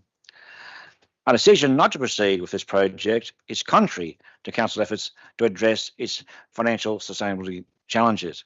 Madam Mayor, we seem to be focusing on being financially stable until we actually come to a situation where people don't want to be in that regard. They want to think more of the aesthetics, more of the environment. Madam Mayor, if we don't watch ourselves as a council and make ourselves again back in the black, we're going to end up either amalgamated or we could end up in real trouble. Madam Mayor, why are we always finding ways to say no to projects? In this room this morning, we've had several things voted against, and I do believe we as a council should be more proactive. And secondly, Madam Mayor, I I've actually contacted on my own back a media organisation and showed them plans and also highlighted how this apartments would look. They're very excited. Imagine doing a TV show with our mayor there, highlighting the holiday parks and the view of the ocean. Just imagine what that would do for our shire, our holiday parks, and our revenue. We'd have something to showcase, something new, something unique. That ocean view is hard to beat. So, Madam Mayor, we should continue with this situation. We should make ourselves financially responsible, and we should make sure that we are on the right track. So, Madam Mayor, my concern is we have Revenue Task Force, and yet we don't seem to be taking things seriously when it comes to an opportunity to create revenue and assist at the bottom line. Thank you, Madam Mayor. Thank you, Councillor Saul. Do we have any speakers for the motion? Councillor Pakes. So in considering this motion, I took the time to actually go and walk around the building that's proposed to be replaced. Subsequently, one of my long-term friends who was camping straight across the road from that site in a caravan with the kids. Now, I met this person when she was 16 in Southwest Rocks, and now she still comes to Southwest Rocks for the exact same reason, because it's a fantastic place to live. It's a place where you can come with your family. She's now got 3 kids, and it's reasonably cost efficient to come to. Now, I think given the style and type of accommodation this will be, I think it will be limited to the style and type of financial resources it will be used by. I've camped around a lot of Australia. There's not many places you can camp, caravan or motorhome right on the ocean like that place. Do I think that this accommodation meets that style and general ambience? No, I don't. I actually don't think it meets that. And I've consistently questioned the design of the building from day one when we were first put to it. So much so that an amenities block underneath, I've asked this to the 2 public speakers yesterday. I've asked this to the general manager. I've asked this to anyone I've been speaking to. Have you seen anywhere else in Australia where there is an amenities block and a kitchen with accommodation on top? And my answer has been consistently, not only through my own experience, but through everyone that I've asked, no, they have not. And the why to that is what I'll stick at. Why? Because it's bad design. And I don't think that we should be doing bad design. Yes, it's a great location, but the design itself is what the problem is. To me, the design itself is what the actual issue is. So if you have, most of the time around amenities blocks, people go and they'll smoke a cigarette, they'll have a vape, hot air rises, it goes into the amenities, to the accommodation location. Now, if I was a family there staying in that accommodation, paying $3,000 a year, $3,000 a week, as an example, would I be impressed by that? No, I wouldn't. How would that reflect on council? Not well, because it's our decision that we're making to actually make this design. Yes, develop the area in a way that suits the needs and suits the existing planning in place. And I think that's been well and truly put forward, that the plans did not and have not had unit accommodation in their master plans. It hasn't been in there. So for that reason, I support the motion to consider new options. And the financial point of it, the new negotiation for this contract will come up in 2027. So I worked it out to be roughly $127,000 a year. If you go at $3.2 million over 45 years, that's the assumption on the numbers that were stated by Mr. Saul, Councillor Saul, and the numbers in the documents. So we've got 2 years of $124,000, and then we get a new contract. So that's roughly $250,000 difference. If the new contract comes in at more than $250,000 than what we are currently on, it's negated. If we come up with a better plan and put cabins or something else in another location, which is a better option, it's not totally negated, but it is actually negated. So why can't we be looking at those options? And if the community is coming along with us when we're making this decision, That's the point. We've got to bring the community with us when we make these decisions. I don't feel like the community came with this decision to start with, and ultimately that's why I'm supporting the motion. Thank you. Can you just clarify, Mr. General Manager, if we built a new amenities block, could you put cabins on top without a DA? So I'm just confused. With this amenities block, was there always plans to have cabins on top?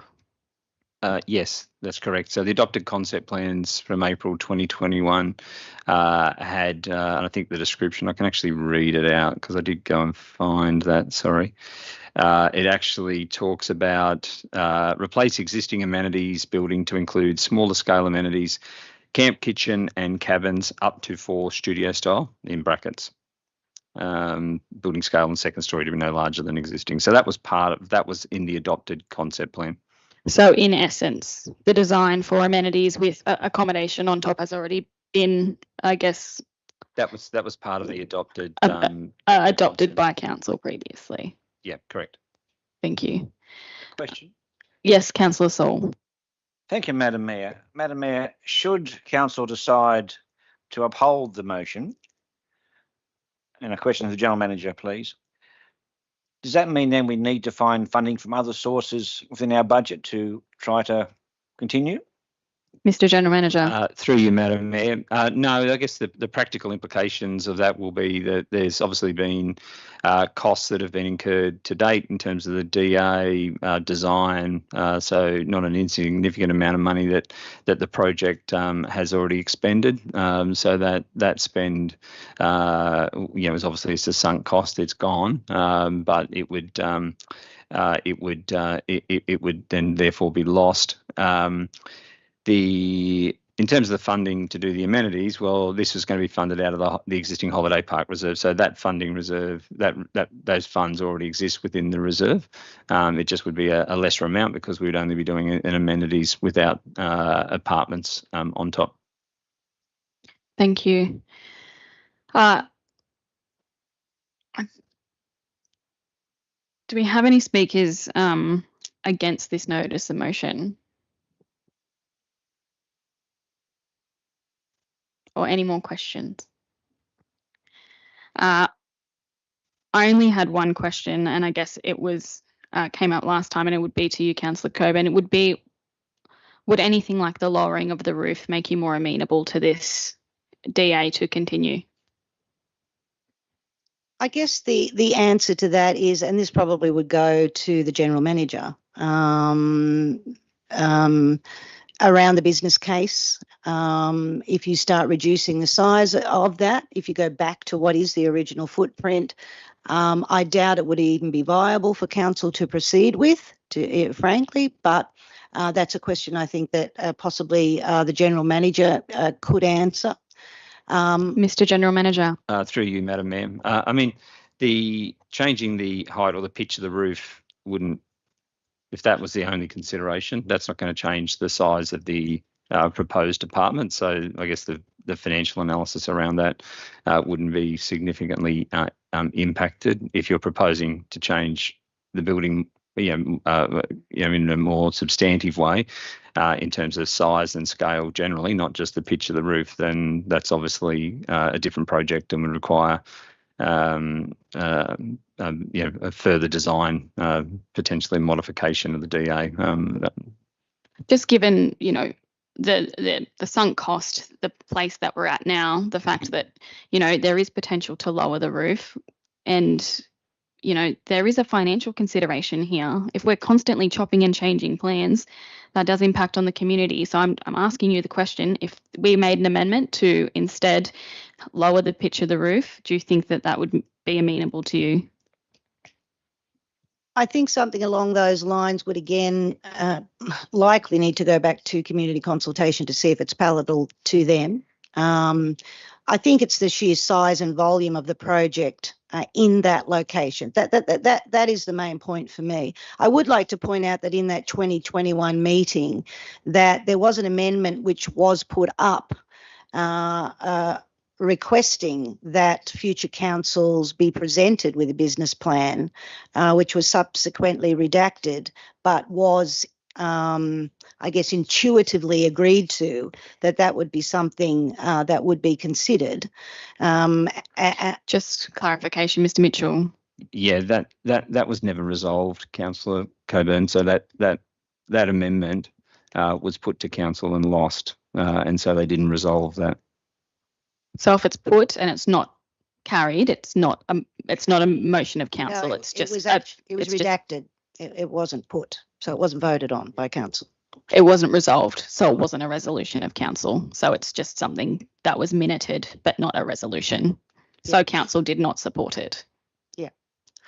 As I said, I still believe that to put a structure where it sits in that location on top of toilets, basically toilets and a kitchen, it's not a good design in its placement.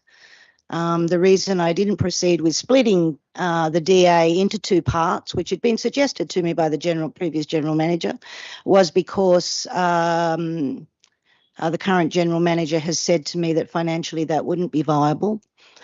Again, not having any knowledge about the other planned developments within that particular piece of Crown land, and for me as a councillor, it's very difficult to make any decisions along that line, having no idea, absolutely no idea about what's proposed to be spent. Now, the GM did say that there are budgetary lines that have, yes, X amount is coming out of the Crown land, and there is another part within the development plan, the operational plan, that talks about what's proposed, but it's not a full business case. So can you clarify that, Mitchell? I'm confused. Yeah, I guess through you, Madam, I'm not quite sure, Councillor Coburn, what information you're after. So we did have the briefing for councillors on major capital projects, and so the group manager for commercial business, where this sits under, did talk about projects that were happening out there in the short term. So this project and the tiny homes, and as well as other ones at the holiday park. So we have briefed councillors on those projects. And everything else is in the adopted operational plan that's been out. Obviously, it was adopted in June, obviously prior to this council coming on board. So I'm not quite sure what extra information that we haven't provided councillors at this stage. Thank you, Councillor Bain. Question of clarification. Yep. When you're talking about lowering the pitch of the roof, do you mean lowering the height of the roof or just the pitch? Because if the pitch has changed but the height's the same, it has no effect. Were you asking about lowering the height of the roof, and is that feasible? Yes, Mr. Mitchell. Through you, Madam Mayor. So, Councillor Bain, we could, if you lower the pitch, I'm not a builder. If you lower the pitch, you would still get a lowering of the height as well. So because it's a slanted roof that goes out, so we could drop it slightly. As to how much of an impact that would make, given the concerns that some of the councillors have raised, you could take it down to 5 degrees potentially. We could consider a lowering of the height, but I'd need to take that on notice, I guess, and talk to our commercial business and project management staff.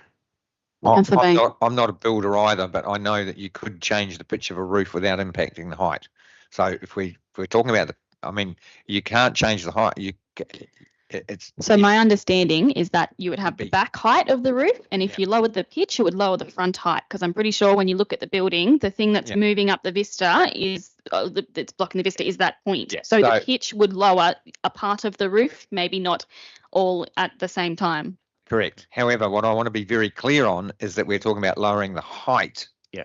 And that will impact the pitch, but you can adjust the pitch without impacting the height. It's just like one on, So the intention, obviously, though, was to lower that and minimise. You've got to be careful with language. Yeah. So through you, Madam Mayor, I just got a message. We could potentially reduce the height by 350 mils.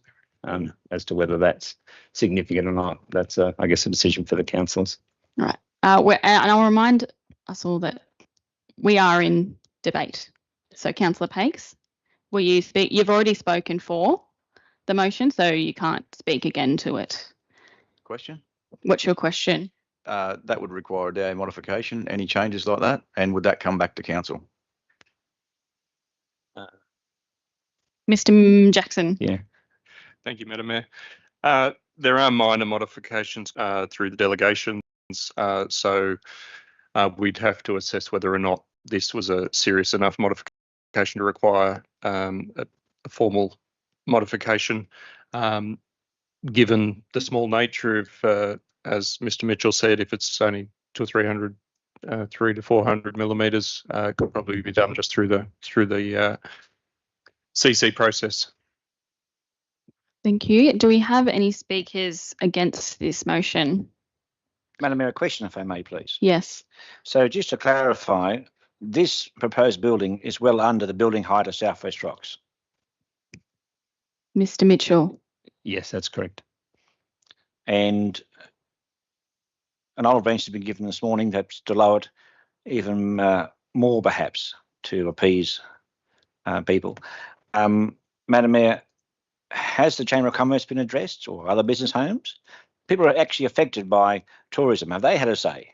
I believe that this DA has been out on exhibition for a period of 28 days and been out in the community. Do you care to make? No, it's through you, Madam Mayor. Yeah, the DA had two 14-day periods of exhibition, which was clearly sort of reported in the report that came to council in October. And so was available for submissions during that period, or those two periods, I should say. Can I please get a motion to move the meeting past 1 p.m, to carry on the meeting past 1 p.m? Councillor Pakes, do I have a seconder? Councillor Matchett, is there any dissent? There is none. I declare it carried. All right, do we have any speakers against the motion? Well, I will speak against the motion. I have been mayor for only 2 months, but I remember at the start of the term, we were asked all what our number one priority was, and that was financial sustainability. And conversations since then have all been centred around making decisions that are in the best interest for the financial benefit of our community. In 6 months, we have to decide on a special rate variation. And if we decide against that, we're looking at cutting services. We're looking at cutting people's jobs. $125,000 per year might seem inconsequential to you, but that is someone's job. That is plus on costs. And it is not about making a compromise on making money just because we can go here or there. We have limited opportunity for revenue. We have limited ability to make money and to offset costs to the ratepayers. And that means that we have to compromise. And it is places like South West Rocks, places like Crescent Head that people want to go and spend money. In terms of industry in our community, from what I've done as mayor, what I've travelled around, we have limited opportunity for industry. One of our biggest industries is tourism, and we are not in direct competition with with the tourism industry in doing this. We are contributing to making our community a destination for people to come to, and that is people no matter who they are, no matter what walk of life, and creating something that is special. I, as a young person, as someone who's lived here, provided I went away for university, I support this development application. I support the fact that our council can make decisions that are in the best interest of ratepayers, in the best interest of, sorry, I don't have kids, but my nieces and nephews that live here, of the people that want to stay here, of the people that have to pay rates to make this community move forward. And I cannot, in good faith, tell them that I made a decision because it might have upset some people, when the net benefit of this is for the community. And we've been through a special rate variation before the situation that we're currently in. And it is decisions cumulatively, even ones that, $5 million across 6 years, we have to find $10 million ongoing. All of these little things add up. All of the decisions that we make have really big consequences. And we have to have the clarity to see that this amenities block is a tiny dot in what is our whole shire, and it is for the community. It is for the benefit of them.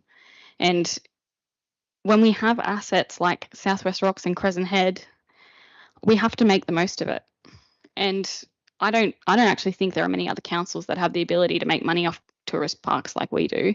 And I think, you know, we really need to consider this. We really need to think about the future. And that means making hard decisions now. And that might mean letting a few people down in terms of what they think is aesthetically or in character. But we are moving forward as a community, and things change. And this is not, to me, outside of what is acceptable change. I think it is acceptable. And I don't think it's acceptable to keep making decisions that put our community on the back foot, especially when I'm on a revenue and reviews task force, because the first thing I'll probably say is that we could make money from our holiday parks. And, you know, in terms of reading this, in terms of community engagement, in terms of, you know, the financial aspect, it is not substantiated to me that making this decision to not continue is a good one in terms of finances. I made a decision to go ahead with this DA because it is a good financial decision and it will be good for our community. And I think that's something that, on balance, I want you all to consider. That's all I have to say. Councillor Coburn, would you like to close debate, or does anyone else want to speak? Councillor Coburn, you can close debate. Okay. Firstly, I don't think it's just a few people that are impacted by this. And I think for the people that live in these towns where these caravan parks are, that's really a big assumption. For me, it's around the context of how this has been put forward and how it steps outside of what a large surveyed community didn't want, purely because of where it is, the nature of what it is. It was never agreed to in that particular form by the council at the time. Now, financial considerations are just as important to me. If we look at the long-term financial plan, council's already assuming that they're going to get the 15% increase when it comes to council this year, regardless of what happens with the small, you talk about the small incremental things that could be saved. How long have you got? I can come forward with many, many small incremental savings that can be made by council today that will save us money. So, you know, that's something that the Revenue Task Force will have time to look at, and they will make those decisions, I hope.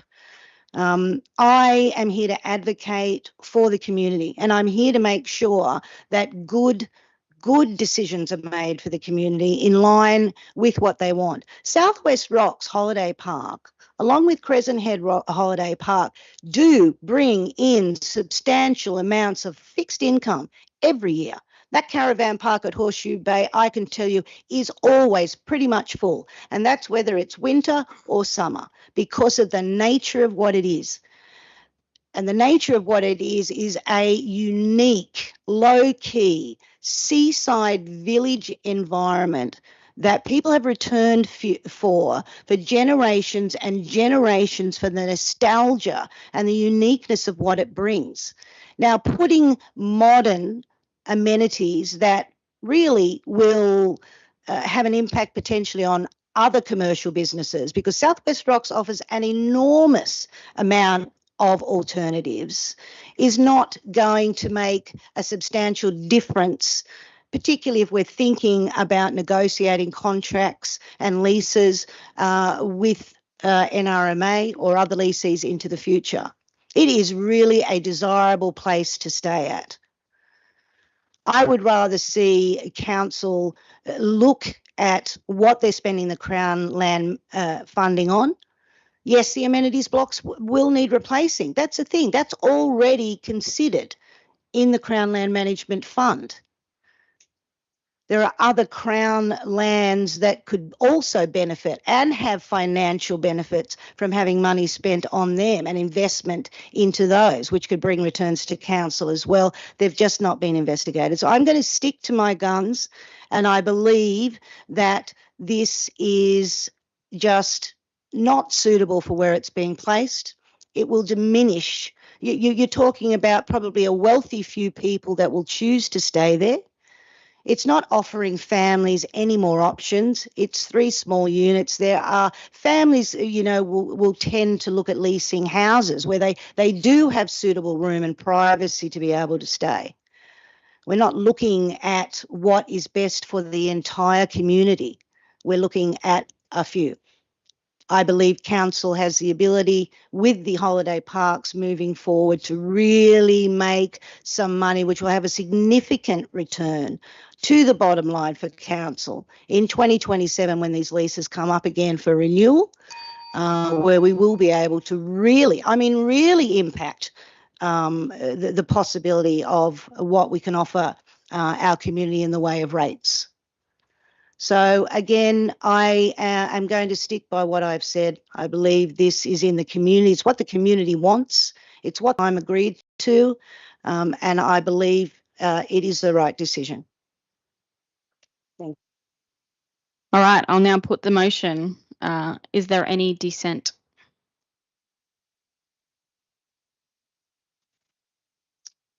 Five. I declare it carried.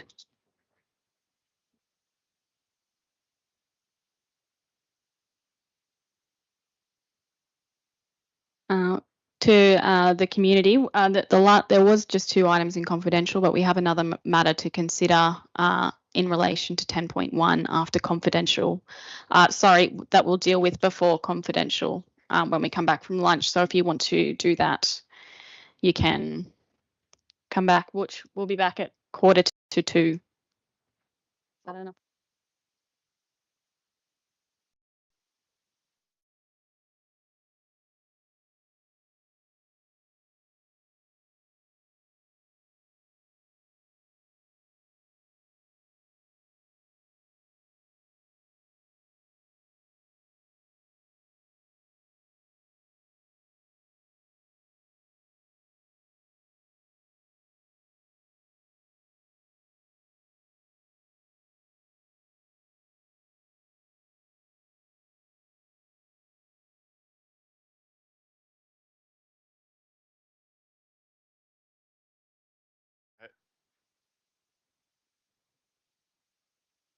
Sorry.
Sending the stream live, and then we'll be ready to go.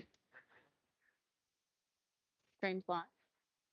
All right, councillors, call to order. We're back in open council. We now have 11.2, which is.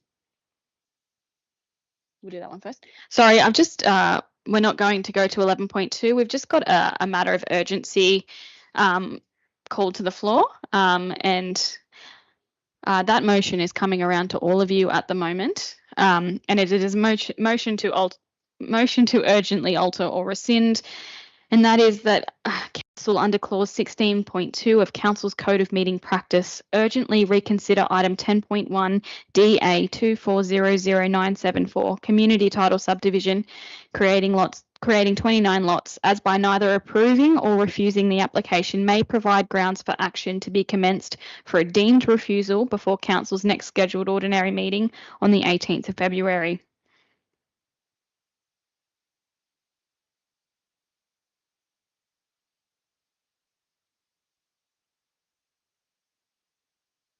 I'll just give you a moment to read that.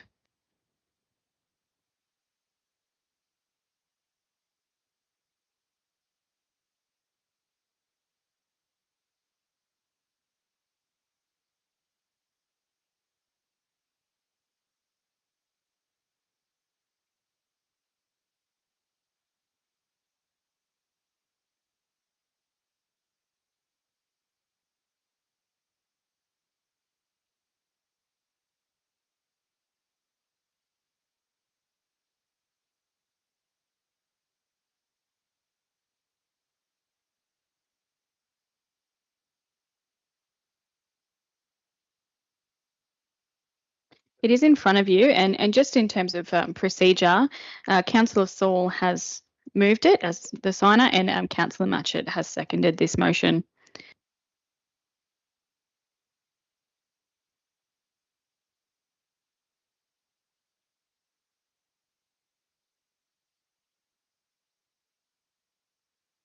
This will need to go to a vote. The councillors want some background information on what this motion before us means. Yes, please. Councillor Pakes, thank you. Mr. General Manager, can you offer some advice, please? Mr. Thorogood. Through you, Madam Mayor, the reason for bringing this forward was earlier when this matter was before council, there was a recommendation to grant development consent, and councillors voted against that motion. But what that's left, I guess, the state of play as being is there is now no decision on that consent. You didn't refuse it by not resolving to grant it. You have just left it sitting in limbo. Our next ordinary council meeting is not until February, so some 2 months down the track, by which time it's quite likely that the developer would commence proceedings in the Land and Environment Court for a deemed refusal. That is us failing to make a decision. So hence why this has come forward, so we can actually get to a point today where we make a decision either to grant the development consent or to refuse the development consent.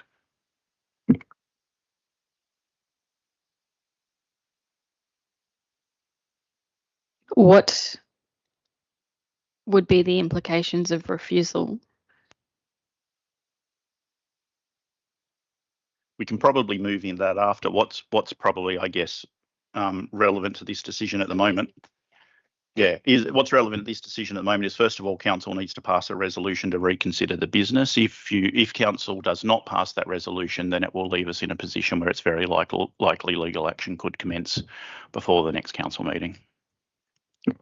Yeah, so to clarify, we're just making we're rescinding so we can reconsider the business. So as if we don't, it's just going to be sitting there, and we need to make a decision either to approve it or not approve it. So with that clarification, I'll put the motion. Just one last thing, probably through you, Madam Mayor. It is our intention, if this motion passes, there'll be another motion to follow, which is on the bottom of the page, that will give councillors the benefit of being able to receive some advice from our legal practitioners and our planners before proceeding to actually make that decision.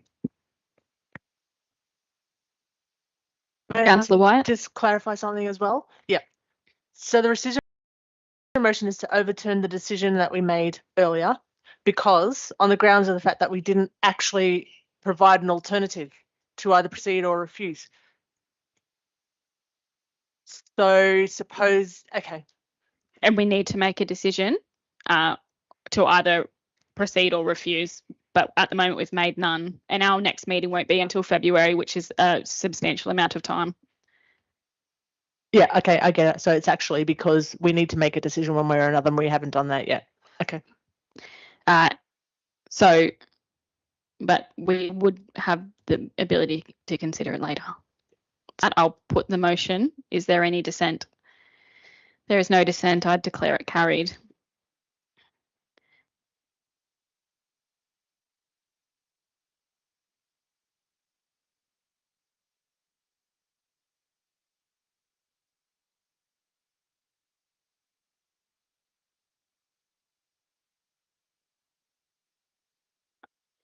I need a motion to move into confidential. Councillor Saul seconded. Councillor Matchett. Is there any dissent? There is none. I declare it carried. We'll now close the gallery and take the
We're now moving back into open council.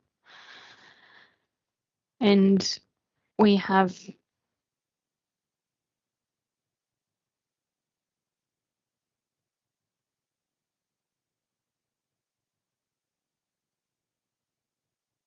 council, we now have a motion, which is, we're just waiting for the public to return.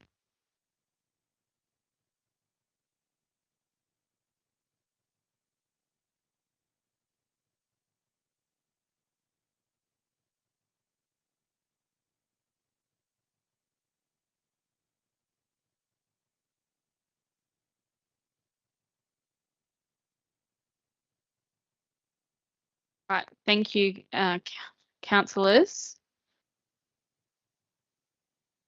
I need a mover for that council grants development consent for DA 2400974 for the community title subdivision. Councillor Saul moving. Do we have a seconder?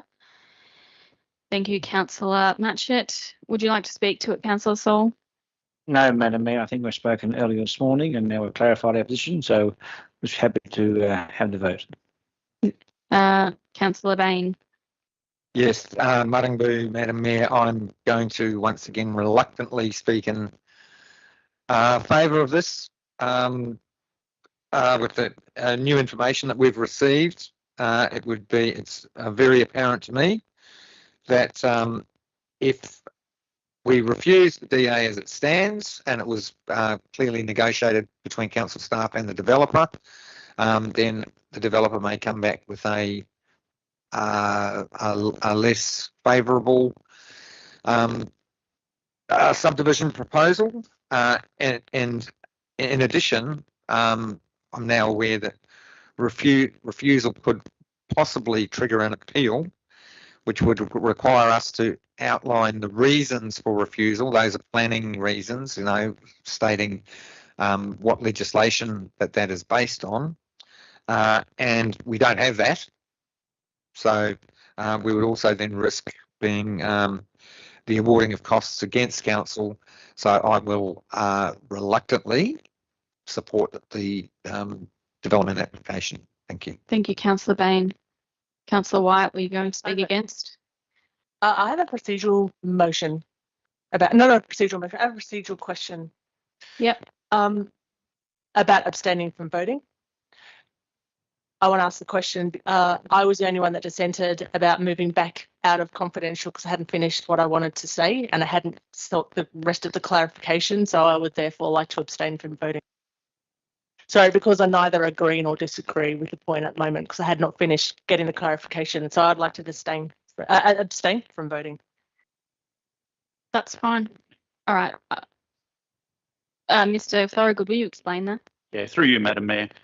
There is no provision under the Code of Meeting Practice for abstentions from voting. Any councillor who does not raise their hand when we ask for dissent will be counted as voting for. And if you raise your hand to dissent, you're going to be counted as voting against. The only way to abstain from voting is to leave the room. Thank you, Councillor Wyatt. If there's no more debate, I'll put the motion. Is there any dissent? There is 2 dissent. I declare it carried. We'll now move to item 11.2, which is the Bushfire Management Committee Delegates Report. Councillor Bain, are you moving?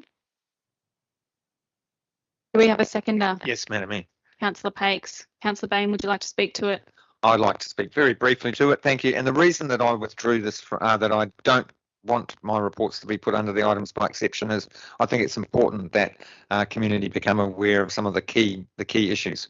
So moving right along, there have been most of the agencies involved in the Bushfire Management Committee have experienced challenges in following their hazard reduction program due to the wet weather that we've been having.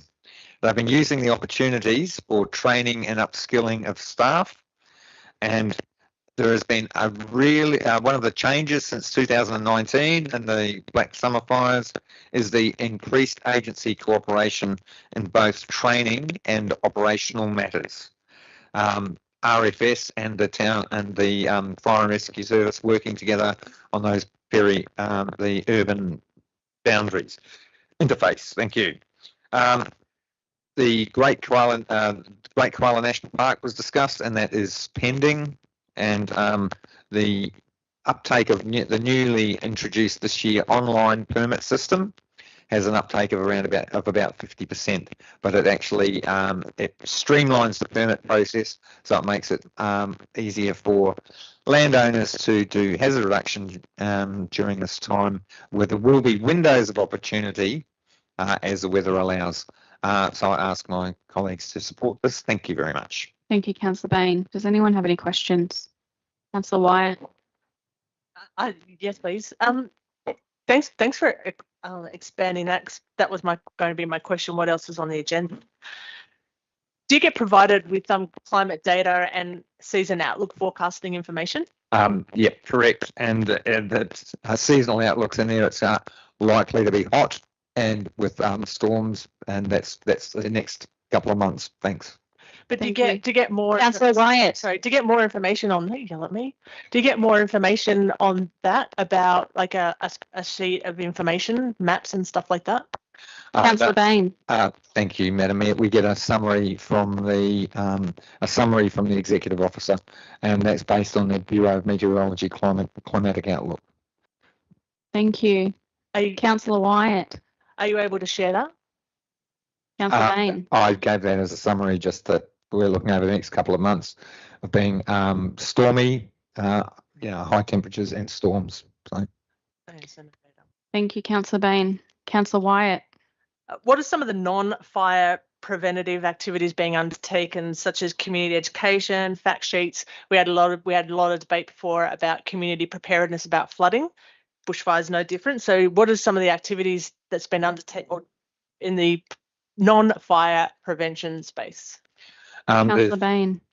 Sorry, Madam Mayor. There are regular reports from the FAFT fire and fire trails construction. So that's like a fairly major one, looking at roads and access through state forests, national parks, Crown lands also. We also have Transport for New South Wales and the Electricity Authority and the work that reports on the work that they're doing, and community education. Those plans have been put in place and are currently being delivered. Councillor Bain, thank you. Councillor Wyatt. Any community education programs? Councillor Bain. Yes, but I have to take that on notice. That wasn't on the agenda of the last meeting. Thank you, Councillor Bain. Councillor Pakes. Through you, Madam Mayor, am I allowed to maybe assist Councillor Bain in his answer, given my other occupation? Go for it. To your question, Councillor White, Fire and Rescue New South Wales conducts home fire safety visits right through the valley on a user-based service. So if you ring up and you want a home fire safety visit, that can happen. They also conduct other community fire safety activities like attending preschools, high schools, nursing homes. Pretty much if you ring up with a community group and you want fire and rescue to turn up and talk about what they do and what's happening, how they can be prepared. Preparedness in the urban interphase, probably more in the town areas mostly. And then perhaps if someone needs a hazard reduction burn, like I'm sure you are aware of, that can be organised through through RFS, but also with the assistance of Fire and Rescue. So it is definitely there's a lot of moving parts happening for the community in that space. And reaching out online, if you go online to the Fire and Rescue or RFS, you can go on to those areas of access, mostly online, but just via your local station. So whether it be your local RFS station or up at the Emergency Management Centre or Fire and Rescue in Kempsey or South West Rocks, there's plenty of places to gain access to that information. So I did have a question. Yep. But anything that's going to help you note the report? Yes, probably a question from the report and asking if there is any access or discussion on hydrant access in RFS locations, etc. No, there's been no discussion on hydrant access, but I'm happy to bring that to the next meeting if you want to flick me an email. Thank you. All right. I'll now put the motion. Is there any dissent? There is no dissent. I declare it carried. I now need a motion to move into confidential. Councillor Bain, seconded Councillor Pakes. Thank you to the gallery for coming along today. We won't be coming back into open council until the end of the meeting when there's no more business. But thank you for the shuffle given our urgent business before.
Carried. We're now out of confidential.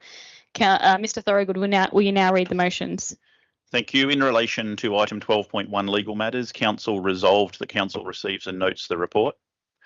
In relation to item 12.2, Steuart McIntyre Dam Water Treatment Plant approval of tender, council resolved that council accepts the tender for design and construction of the Steuart McIntyre Dam Water Treatment Plant project received from LC Air for $41,675,531.05 ex-GST, and delegates to the General Manager authority to execute the contract and approve future variations. In relation to item 12.3, Sewer Pump Station Frederickton 1 land acquisition, council resolved that council proceed with the compulsory acquisition of the land described as lot 11 DP 1179119 for the purpose of sewer pump station upgrade in accordance with the requirements of the Land Acquisition Just Terms Compensation Act 1991. Council make an application to the Minister and the Governor for approval to lot 11 DP 1179119 by compulsory process under section 186(1) of the Local Government Act 1993, and that the land be classified as operational land. Thank you. Thank you, Mr. Thorogood. That concludes our business for today. I declare the meeting closed. Councillors, we have a scheduled group photo together down in the courtyard. If you could make